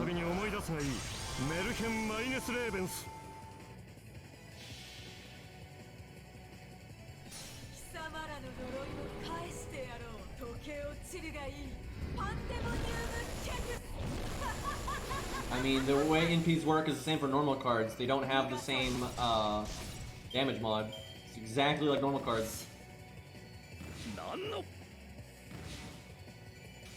Now, because most people don't look into these things, I would imagine most people are going to be like, well, wait, then doesn't that mean quick does the least? But no, because they don't have the same percentages that they're working with, right? And this is where people get really confused, and I will say this is kind of FGo's fault because they don't explain any of this very well. But so, for example, if you look at like the NP, I'm just gonna bring this up. I'm gonna literally just bring this up here. Let's use Ushi. Who else? Who else do we want here? I think what's comparable? Bedivere. There we go. Perfect. We'll use Bedivere. They're both 3 stars. Blah blah blah blah. I'll even bring this up so you all can see it. Okay, right. So we got Ushi here. I might have to move this around a little bit. Let me look at the. Let me shrink this. There we go. Okay, so, you know, that's Ushi's NP, right? So NP 5, before she does her upgrade, it's 2,000% damage. But it's still a quick card, right? So it's got the, you know, 0.8 thing on that. So it's, you know, it's 2,000, you know, bonus damage, but because of this, it's not actually 2,000%, right? But then you've got the upgrade. They're just, the way the math works out, you know, they're very favorable to upgraded single target NPs. You know, they get 2,400, and even with, you know, this, that it's generally in their favor. And then on top of that, you know, she's going to have the attack up and the, you know, quick up. And then, so for other color types, because, you know, this game makes absolutely no sense, and they want things to be complicated and convoluted for no fucking reason, or they just don't know, like, how to, you know, pace anything, so here we got Bedivere, so now Buster, you know, it's, although, you know, 1.5, like a normal Buster card, it's only 1,000, right? It's the actual damage on it's only 1,000, so even though, you know, it's going beyond that with the 1.5, it's still not as much. And then, especially with the way they get upgraded, it only goes to 1,200. Now, there are certain units out there that get different, you know, like the standard way they upgrade units is slightly different. But, so yeah, for those who don't know, they have generally a uniform way of buffing things, and every once in a while they go outside the box and do things differently. But, like 90% of the time, if someone has a single target Buster NP, and then it gets upgraded, you know, from an interlude or strengthening quest, it will pretty much always go from 1,000 to 1,200. Pretty much always. That's just the standard way they do it. Now, every once in a while, they break the mold, and they'll do it differently, and they'll give someone like a half upgrade or an extra upgrade. And everything has its own ratios. You've got, you know, you got quick Buster art. They all have their own numbers, and then you have AOE versus single target, right? And that's what we always say with Medea. Medea, although she is single target, the number she actually has on her NP is that of an AOE for some fucking reason, right? Like that's what we're talking about. But yeah, ultimately in the game, you know, so you got a lot of single target versus AoE. Single target does more damage. It's just to the one target, obviously. Like it just single targets just do more than AoE. So if you're trying to do as much damage in one spot as possible, you want to be single target instead of AoE. And then between upgraded and non-upgraded, obviously upgraded is better, of course, right? And then between Buster, Quick, and Art, Quick is the best in terms of just the NP damage. So the pinnacle is being single target, Quick, upgraded, which is what Ushi is. Also, that's what Ku is. And that's why it's really good. Now, Busters can still do more damage because you might do like a Buster chain, and then so now your Buster normal cards are going to do way more damage and that kind of thing. So it's not always as simple as, oh, LOL, Quick is the best, but in straight NP damage it is. And it's really easy to test it with Space Ishtar, because she has the same NP, but you can change its color type, and it changes the numbers and all that nonsense. And so if you now, because of the high-low roll system, you could still get like a Buster NP that does more than a Quick one. But if you sit there and do her NP like 3 or 4 times for each color in the exact same context, the same enemies, the same buffs, and like reset the app and stuff, you will see that on average her Quick does do more damage than her Art, and the Art does more than the Buster and so on. I'll say this, the difference between Quick... Oh, yeah, excuse me, I missed the... Oh my god, fuck you guys! I just saw the poll, you pieces... I'm over here talking about math, and you guys are fucking bullshit. That's disgusting. Is Poi Poi here? Because I guess now's the time. He's just gonna die! It was a fucking assassin stage, you jackasses! But if Poi Poi's here, now is the moment. He's always asking for me to use his... trap face, and now is the time. He's probably... I guess we try to solo, because that's the thing. I can't believe it. I always said I didn't want to do this, but I guess now it's happening. God help me.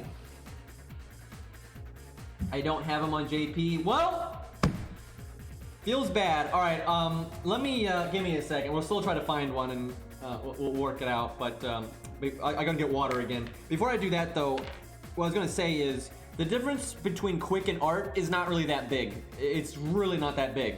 And the difference between Art and Buster is really not that big. Like, they're all kind of close enough. You know, Art's in the middle, Buster's at the bottom, Quick's at the top. The ones that are right next to each other, the damage difference is not that noticeable. The only one where it's really kind of noticeable is Quick versus Buster if they're in the exact same context. But generally, you're going to have things like passives and skills and stat spread and attribute and stuff going to be kicking in. And a lot of time that might end up mattering more than the difference between like a Buster NP and an Art NP or whatever. Alright, I'll be right back. I gotta get more water. I seriously need to invest in just buying a giant fucking cup so I don't have to refill my water so much. What a lot of streamers do.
Alright, let's watch Green Man throw AP into the void. I don't want to know why there's trees in my chat.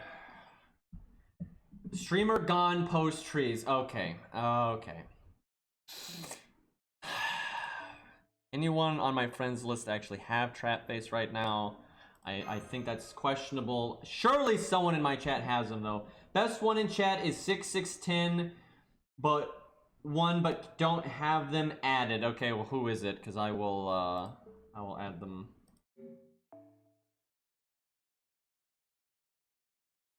Let me make some room here.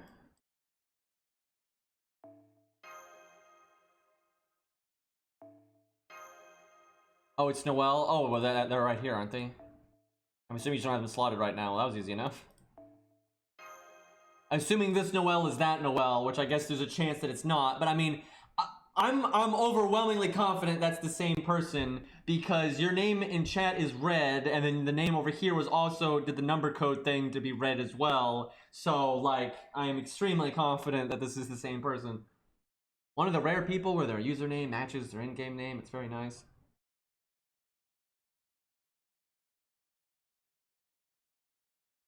As far as I'm aware, Noelle is normally said just Noel, I'm pretty sure. I may be wrong about that, but I think that's the case. Only NP1 feels bad.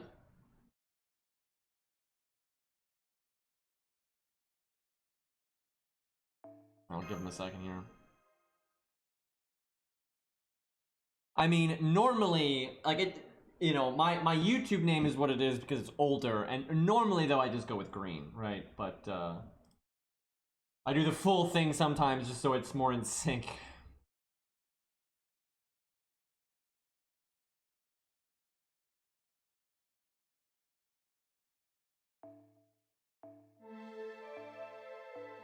Candace looks a little mad in that picture, by the way. Just a little bit.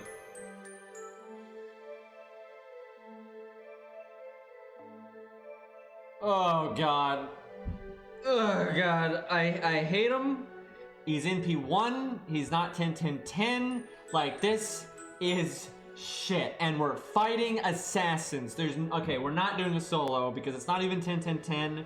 And there's no fucking way I'm beating assassins with it. I don't believe in him. Not at all.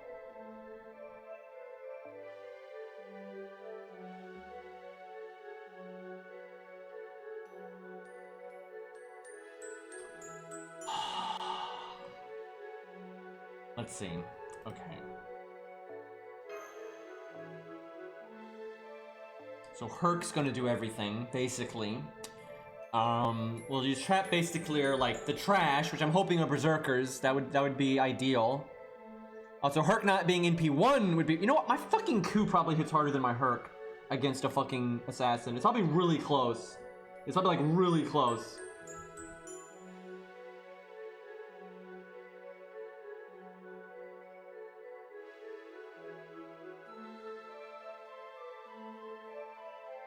Your name is all over the place. I swear, every time I see your name in anything, it's always different. So you have to use other methods to figure out who's who in that department. Normally it's not too hard. Every once in a while though, Saber Nero will change his Discord like name and profile to just something just completely ridiculous and random, and then send me a message, and I'm like, who the fuck is that? I'm like, oh okay. And it's gotten to the point now. Basically, if I get a message from somebody that I'm like, what the hell is that name and icon? I just automatically assume it's Saber Nero. I've gotten to that point, so I have to be proven otherwise, right? King Bob is actually the best, by the way, especially because King Bob the second. That's probably the best one. I forget to shout out my Discord all the time. Literally every time I stop streaming Genshin Impact, I go to the Genshin Impact Discord channel to like chat for a little bit. But I forget to bring it up, and so no one's using it, really, at the time. I'm like, fuck. I do that every time. Do we use Ku instead of Herc? I mean, Herc has the better normal card damage, and Ku will probably never get low enough to get a really big attack buff, but fucking Herc is in P1, for God's sake. Okay, we're using Ku. Everybody knows Ku's an assassin killer, clearly. We go Black Grail Ku. That's probably unnecessary, I would think.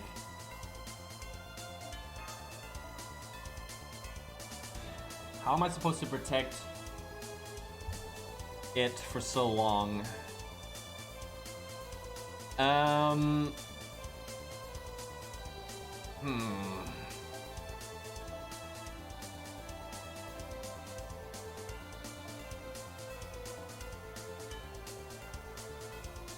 Don't really like that. I want damage. There's no budget quick support! Why do we not have a budget quick support? It's so stupid.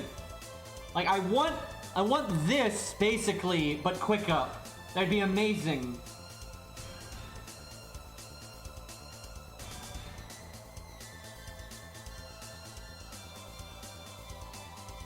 Yeah, you have this. Okay, here's the problem with Alex, right? He's not a support. He just has support in his kit, right? He doesn't have any survivability. He doesn't do like utility in terms of NP gain or crit or battery. Doesn't make stars, right? There's no like support there outside of just the damage, right? And then, but you might say, but yeah, no, he's got the charm and stuff. That's handy, and he does have a lot of damage up. That's true. He does have a lot of damage up, and it also lasts 3 turns. That's actually pretty nice. But then he also takes a fucking million hero proofs for some godforsaken reason. Like, if I had unlimited hero proofs, the whole reason I have not leveled him on this account is because he takes so many hero proofs. That's the whole reason. It's not his toolkit. Toolkit's fine. I could actually, I've had many instances I'm like, yeah, I could really use that toolkit. But it's not worth it. It's not worth it at all to do that.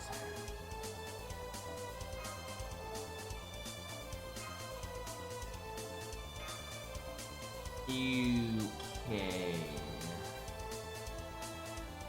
This is awful. I don't know, lucky crit on turn 1, who knows? Please tell, I didn't pay attention, please tell me his battery skill is at 10. Like, that's the one good thing going on here.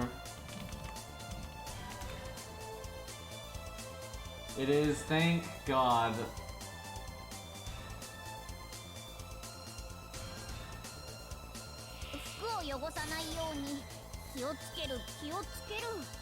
Only 2 waves. I think I literally just NP here. Yeah, I think that's the right thing to do.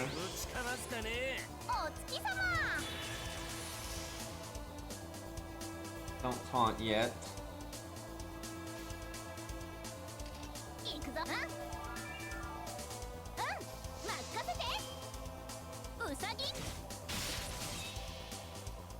The one good thing about him is the instant battery, and then, you know, we basically getting protected from arrows off TNT, right? Like, that's really good. It's just, not even like, wow, that sounds like a good unit. It's just, then there's the other thing where you have absolutely no MP gain whatsoever, and all your other skills are not really reliable.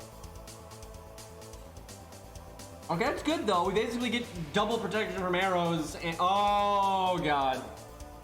I should have brought an AoE unit. Can we use Death Flight real quick? Just, you know, there's a church in the background. It's like Unlimited Blade Works, right?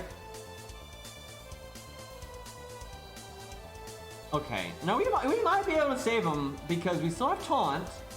Like we're not screwed yet. I mean, we're a little screwed, but okay. The Ku's level 40. That doesn't help.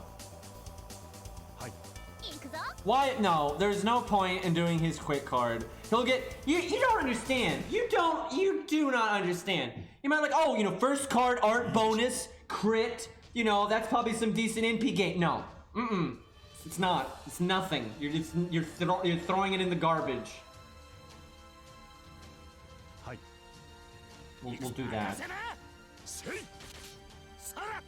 He's not dead. We have taunt, and he sells protection from arrows. I'm not giving up yet. Okay, George, I needed you to no. Oh. Okay, at least I just didn't want Guts to go up that turn. Okay, now it's not too bad. Let's see. Thank God they gave him writing though, because honestly his MP is decent. You get more defense and upgraded, and you got writing A+, so you know it's pretty solid. I don't understand why his stun is so inconsistent, but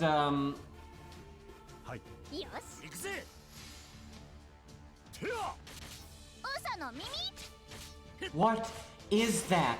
What is that? That's an art chain, you know, second place, getting the first card bonus, like, Jesus Christ. Also, bye, George. I was really hoping to get one more turn out of him there, but didn't happen.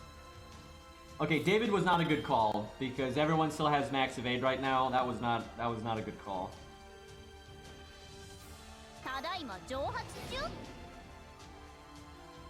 This isn't looking great. Oh, whoops! That's the there's our fate analogy for timelines. Excuse me, clicking the wrong button. Stun landed. Yeah, at least there's that. Also, what is he wearing? God.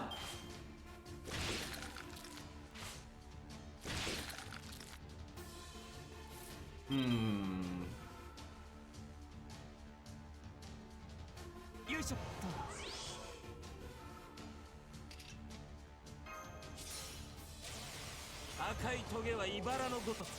Alright, we've got 4 turns on his 3rd skill.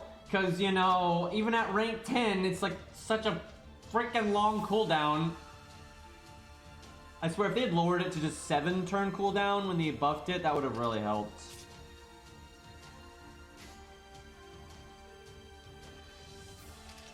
Now, if we insta-kill, I should go for the middle one. Yeah, I guess we do that then.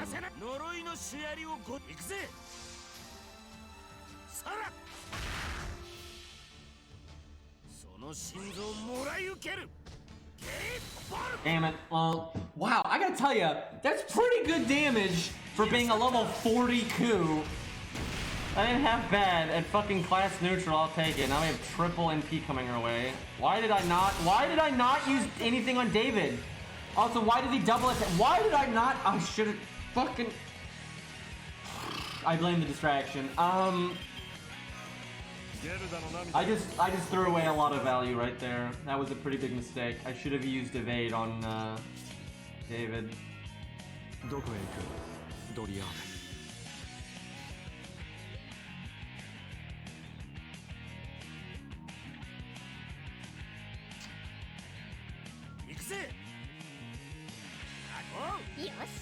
I need you to get 16 P, but he's certainly not getting it right now. Oh, okay. That's decent. That's better than I thought. Now we have to like never. Oh god. Ooh, that's not good.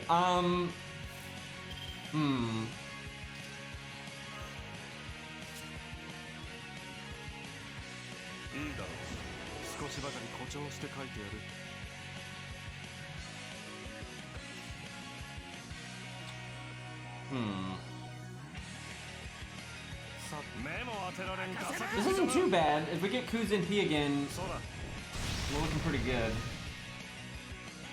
We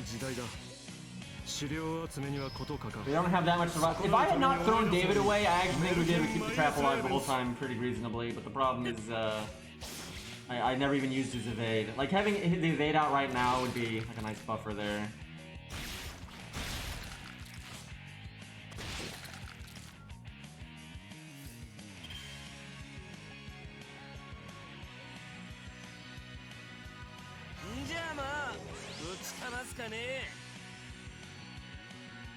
Get 1 turn and we get his battery. I want Art Chain and Hans. Not really. Just make stars.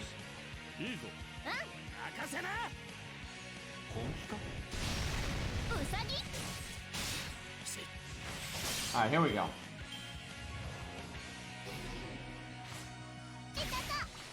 Holy crap. Look at that double guard though.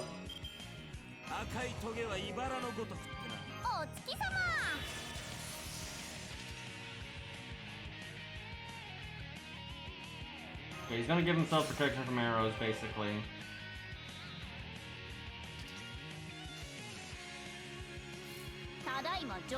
Imagine if we weren't fighting assassins and like this 90% crit would be good or something. Imagine that.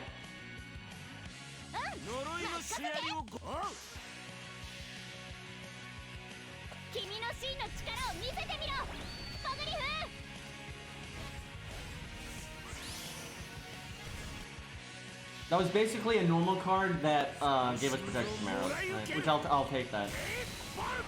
Decent.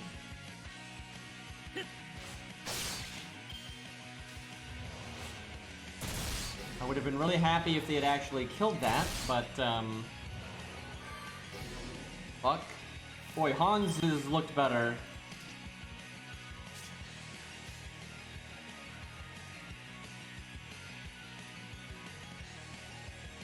I think we're gonna need Ku's NP 1 more time, for God's sakes.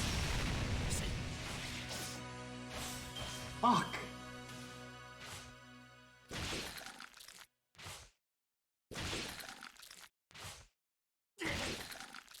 Well, that's actually good, because Ku's tanky enough that he's probably not gonna die, and then now he still has full protection from arrows, so...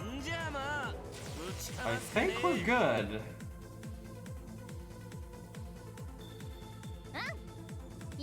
Watch this godly MP gain right here. Although we'll get overkill, so it shouldn't be too bad. It's pretty bad.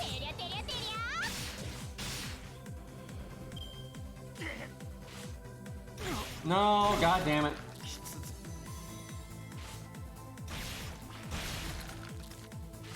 Yeah, we got this.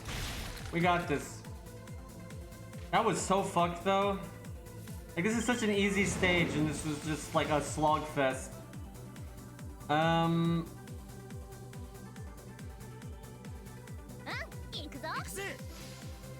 Yeah, time to carry indeed. I think Ku can just clean up here.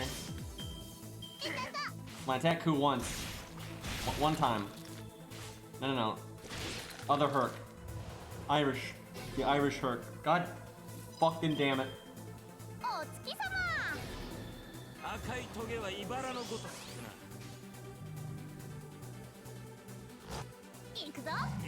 Okay, now we got it. Honestly, his survivability is not that bad though when you like factor in the battery and applying the protection from arrows and all that, and the stun. If the stun was 100%, it would definitely be better, but on the survivability front, he's alright. And in terms of like damage, he's alright. It's just the gain is unbelievably bad, and his other skills don't really do enough compared to a lot of other units. So Ku basically did everything there, I'm not gonna lie.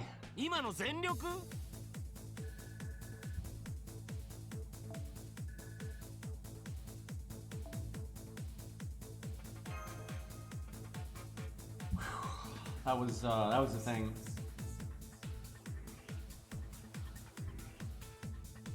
All right, let's do one more, and I think we'll wrap up. All right, we got the pull already. Feels good. Huh? This is some odd ones.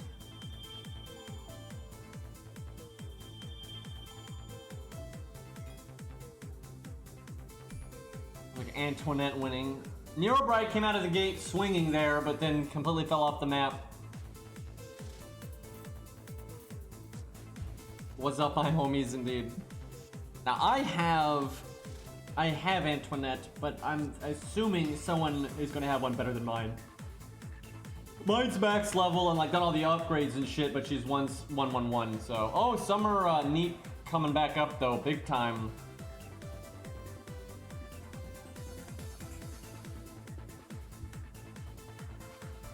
I think Antoinette's gonna win for France, but we'll see. Give it a second here.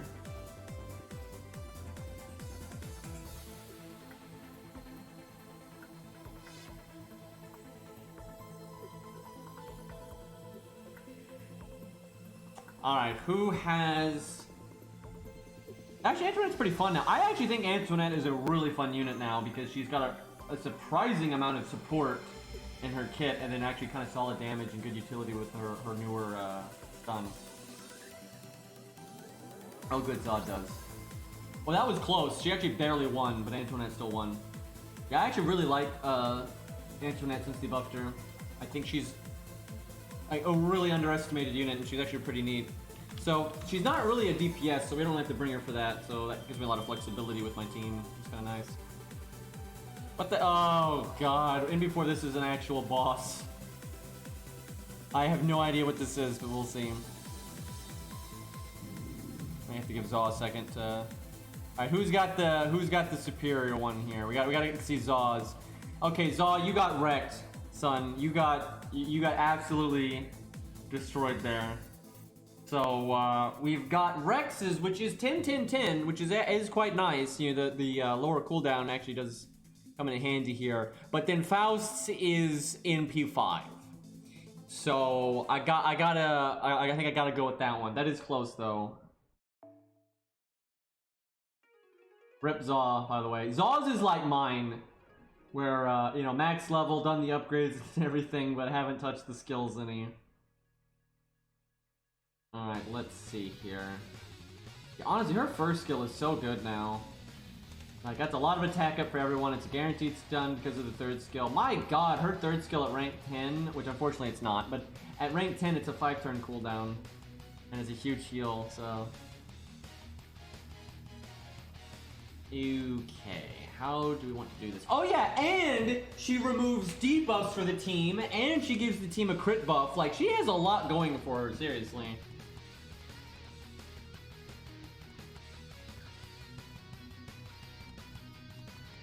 Feels bad, Rex. Yeah, I feel the same way, Zal. A lot of times I don't even bother. Like, if I don't like really hype the unit or they're kind of in the middle, I don't really bother until I get them at like a decent MP rank or something, so. Although I think I've gotten spooked by her, so she probably is a higher MP rank for me now. I'm not really sure.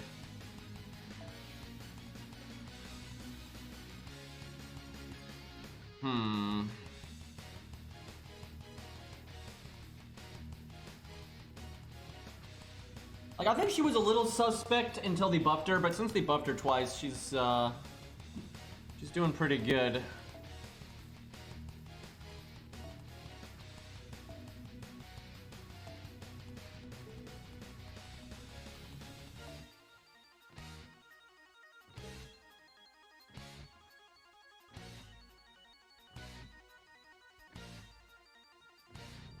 Can't decide. Maybe I do that.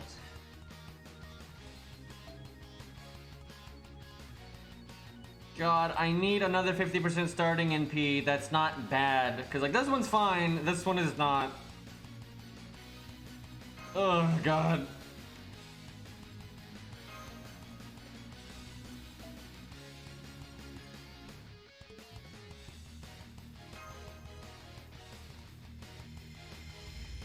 So if you want to choose between Antoinette and Martha, I'm assuming you mean Ryder for both. Which one leveling first? Probably Martha, just because it kind of, again, it kind of depends on like what your account has.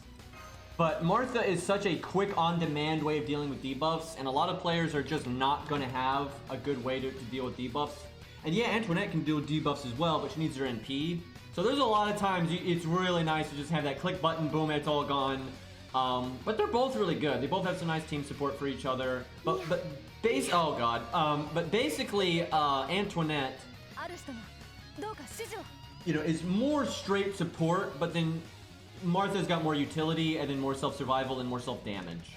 Because Martha has buff removal, which is really nice. You're kind of getting a Medea and a debuff clearer. Like, Martha's just some really nice utility. Yeah, this fight I'm pretty sure is just pure neutral no matter what, and she does her extra attack instead of her NP. Now, her extra attack will pretty much one-shot you because, you know, it's single target and all that, and it'll still do plenty of damage, but it doesn't do all the annoying buff removal nonsense.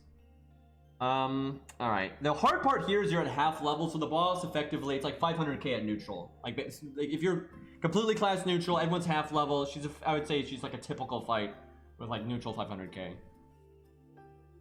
And some annoying skills. I think we actually do this right off the bat. I probably could have waited though. Fuck! What are the odds of that? Okay, hold on. So she's not maxed on her third skill, so our debuff chance wasn't as good as normal. But the odds of that had to be terrible. What the fuck? Let me look. What is her thing at rank 9? So her rank 9 third skill gives her 20. Okay, actually that's not so great at rank 9. Because yeah, it gains 4% from 9 to 10, so that's like a double level up. So she had 106% chance to apply stun. And what does Abigail have here? Yeah, we were only 6% over 100%. Oh, fuck you! She only has 12% debuff resistance. She had a 6% chance to resist that. She had a 6% chance to resist that. That is bullshit. That is fucking bullshit. And then, by the way, though, if we had her third skill at max, she would have a 2% chance to resist that. That is some horse shit right there. I'm not happy. You know, I want to reset because of that. That's so stupid. I won't go with it. Cause dude, you'd get a free turn off protection from arrows and her invulnerability with that, right? It basically makes this a 4-turn cooldown and this a 5-turn cooldown. That's amazing. But nope, LOL 6%. Feels Hans, by the way. God, I can't swear enough.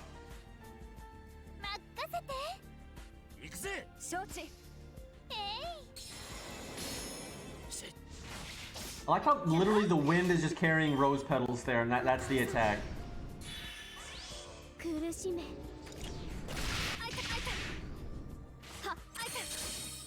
Uh-oh.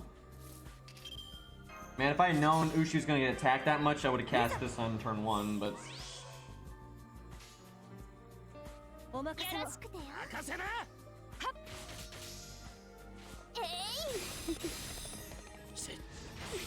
Actually, using Antoinette here is really thematic, because all this ants and stuff, like, at the end.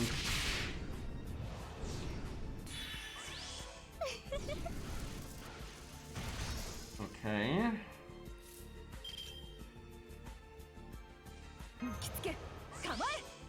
I think we give it to Ku. Do we though? No, I think we give it to Gushi. No, wait, Ku's grailed.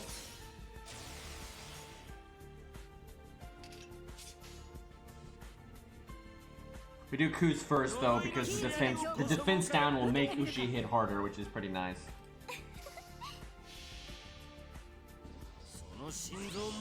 I have insta-killed bosses like this before, but literally like 2 or 3 times in my like 5 years playing this game, so... It shows how bad the raid is.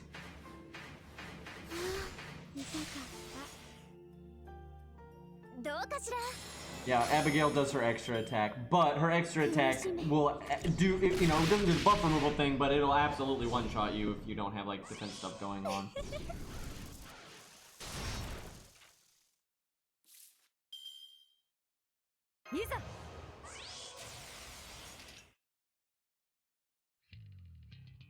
I'll save the evade. It's a little risky, but it should be alright.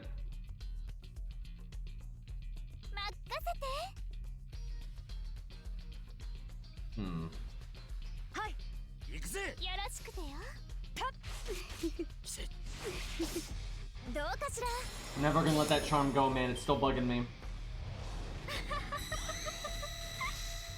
Thanks for the hit count, nerd. I actually feel like it's correct to call Abigail a nerd, by the way.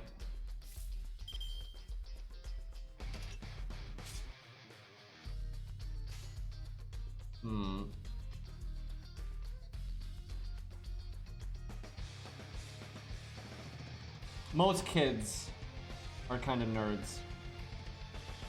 It's not a bad thing, but, so... I wonder if this version of her just doesn't cast Fear. I was thinking about saving our NP until we wanted to remove the thing, but I could wait until we get our buff back. It's probably okay. It's not, I don't think she'd go around the wheel right now.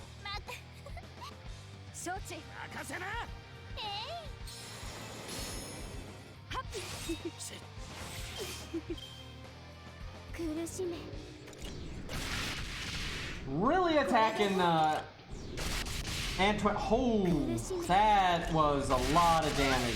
Holy crap. I think that was double Buster crit. Literally every skill comes back next turn. Feels bad.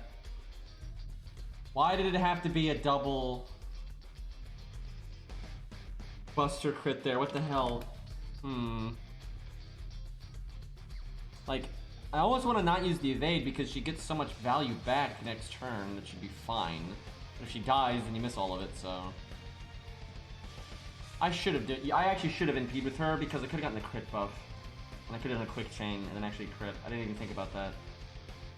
I'm gonna save Ku's protection from arrows because he's gonna need it for the next NP, so I'll wait a couple turns.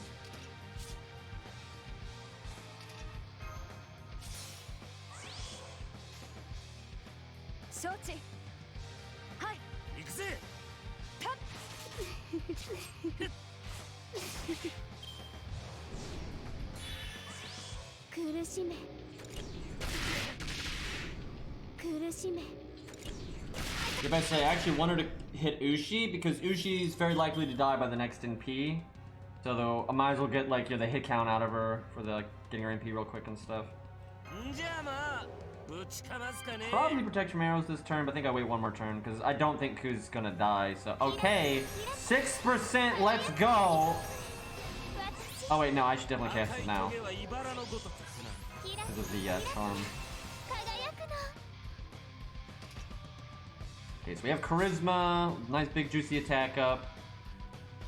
Kind of wanna, yeah, we'll do this, and then we'll go boom next turn. Sucks that Ushi's probably not gonna NP in time, but oh well.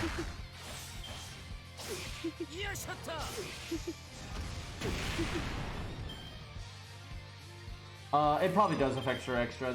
I've seen that, they do that a lot, where like their extra will kind of count as NP like that. And for trash mobs, it like always does.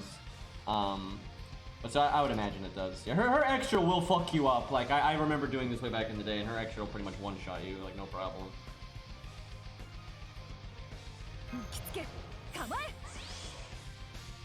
Well, Ku gets his thing in one turn, but I'll probably just do it now.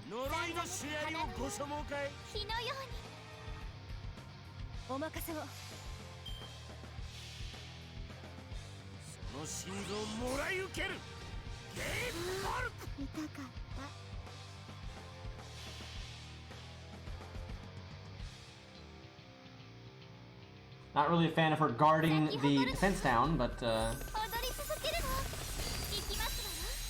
this fight has not been going my way in terms of debuffs. Oh, she's pretty much back to full. It's nice. Hit Ushi, goddammit.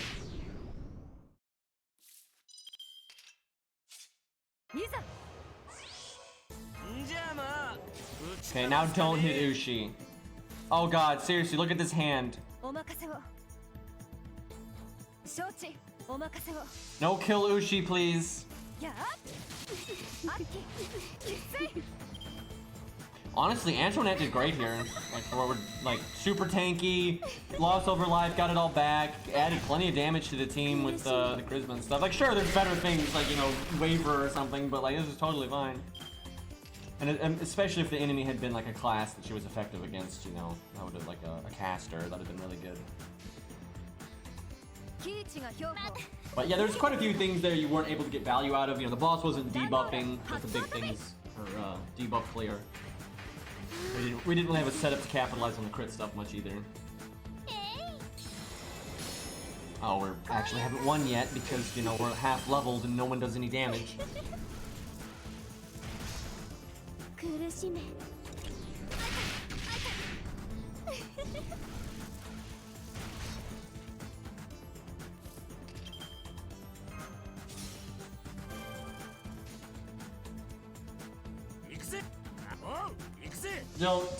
I don't need to save bulk for the next health bar. I'm pretty sure the fight just ends right here.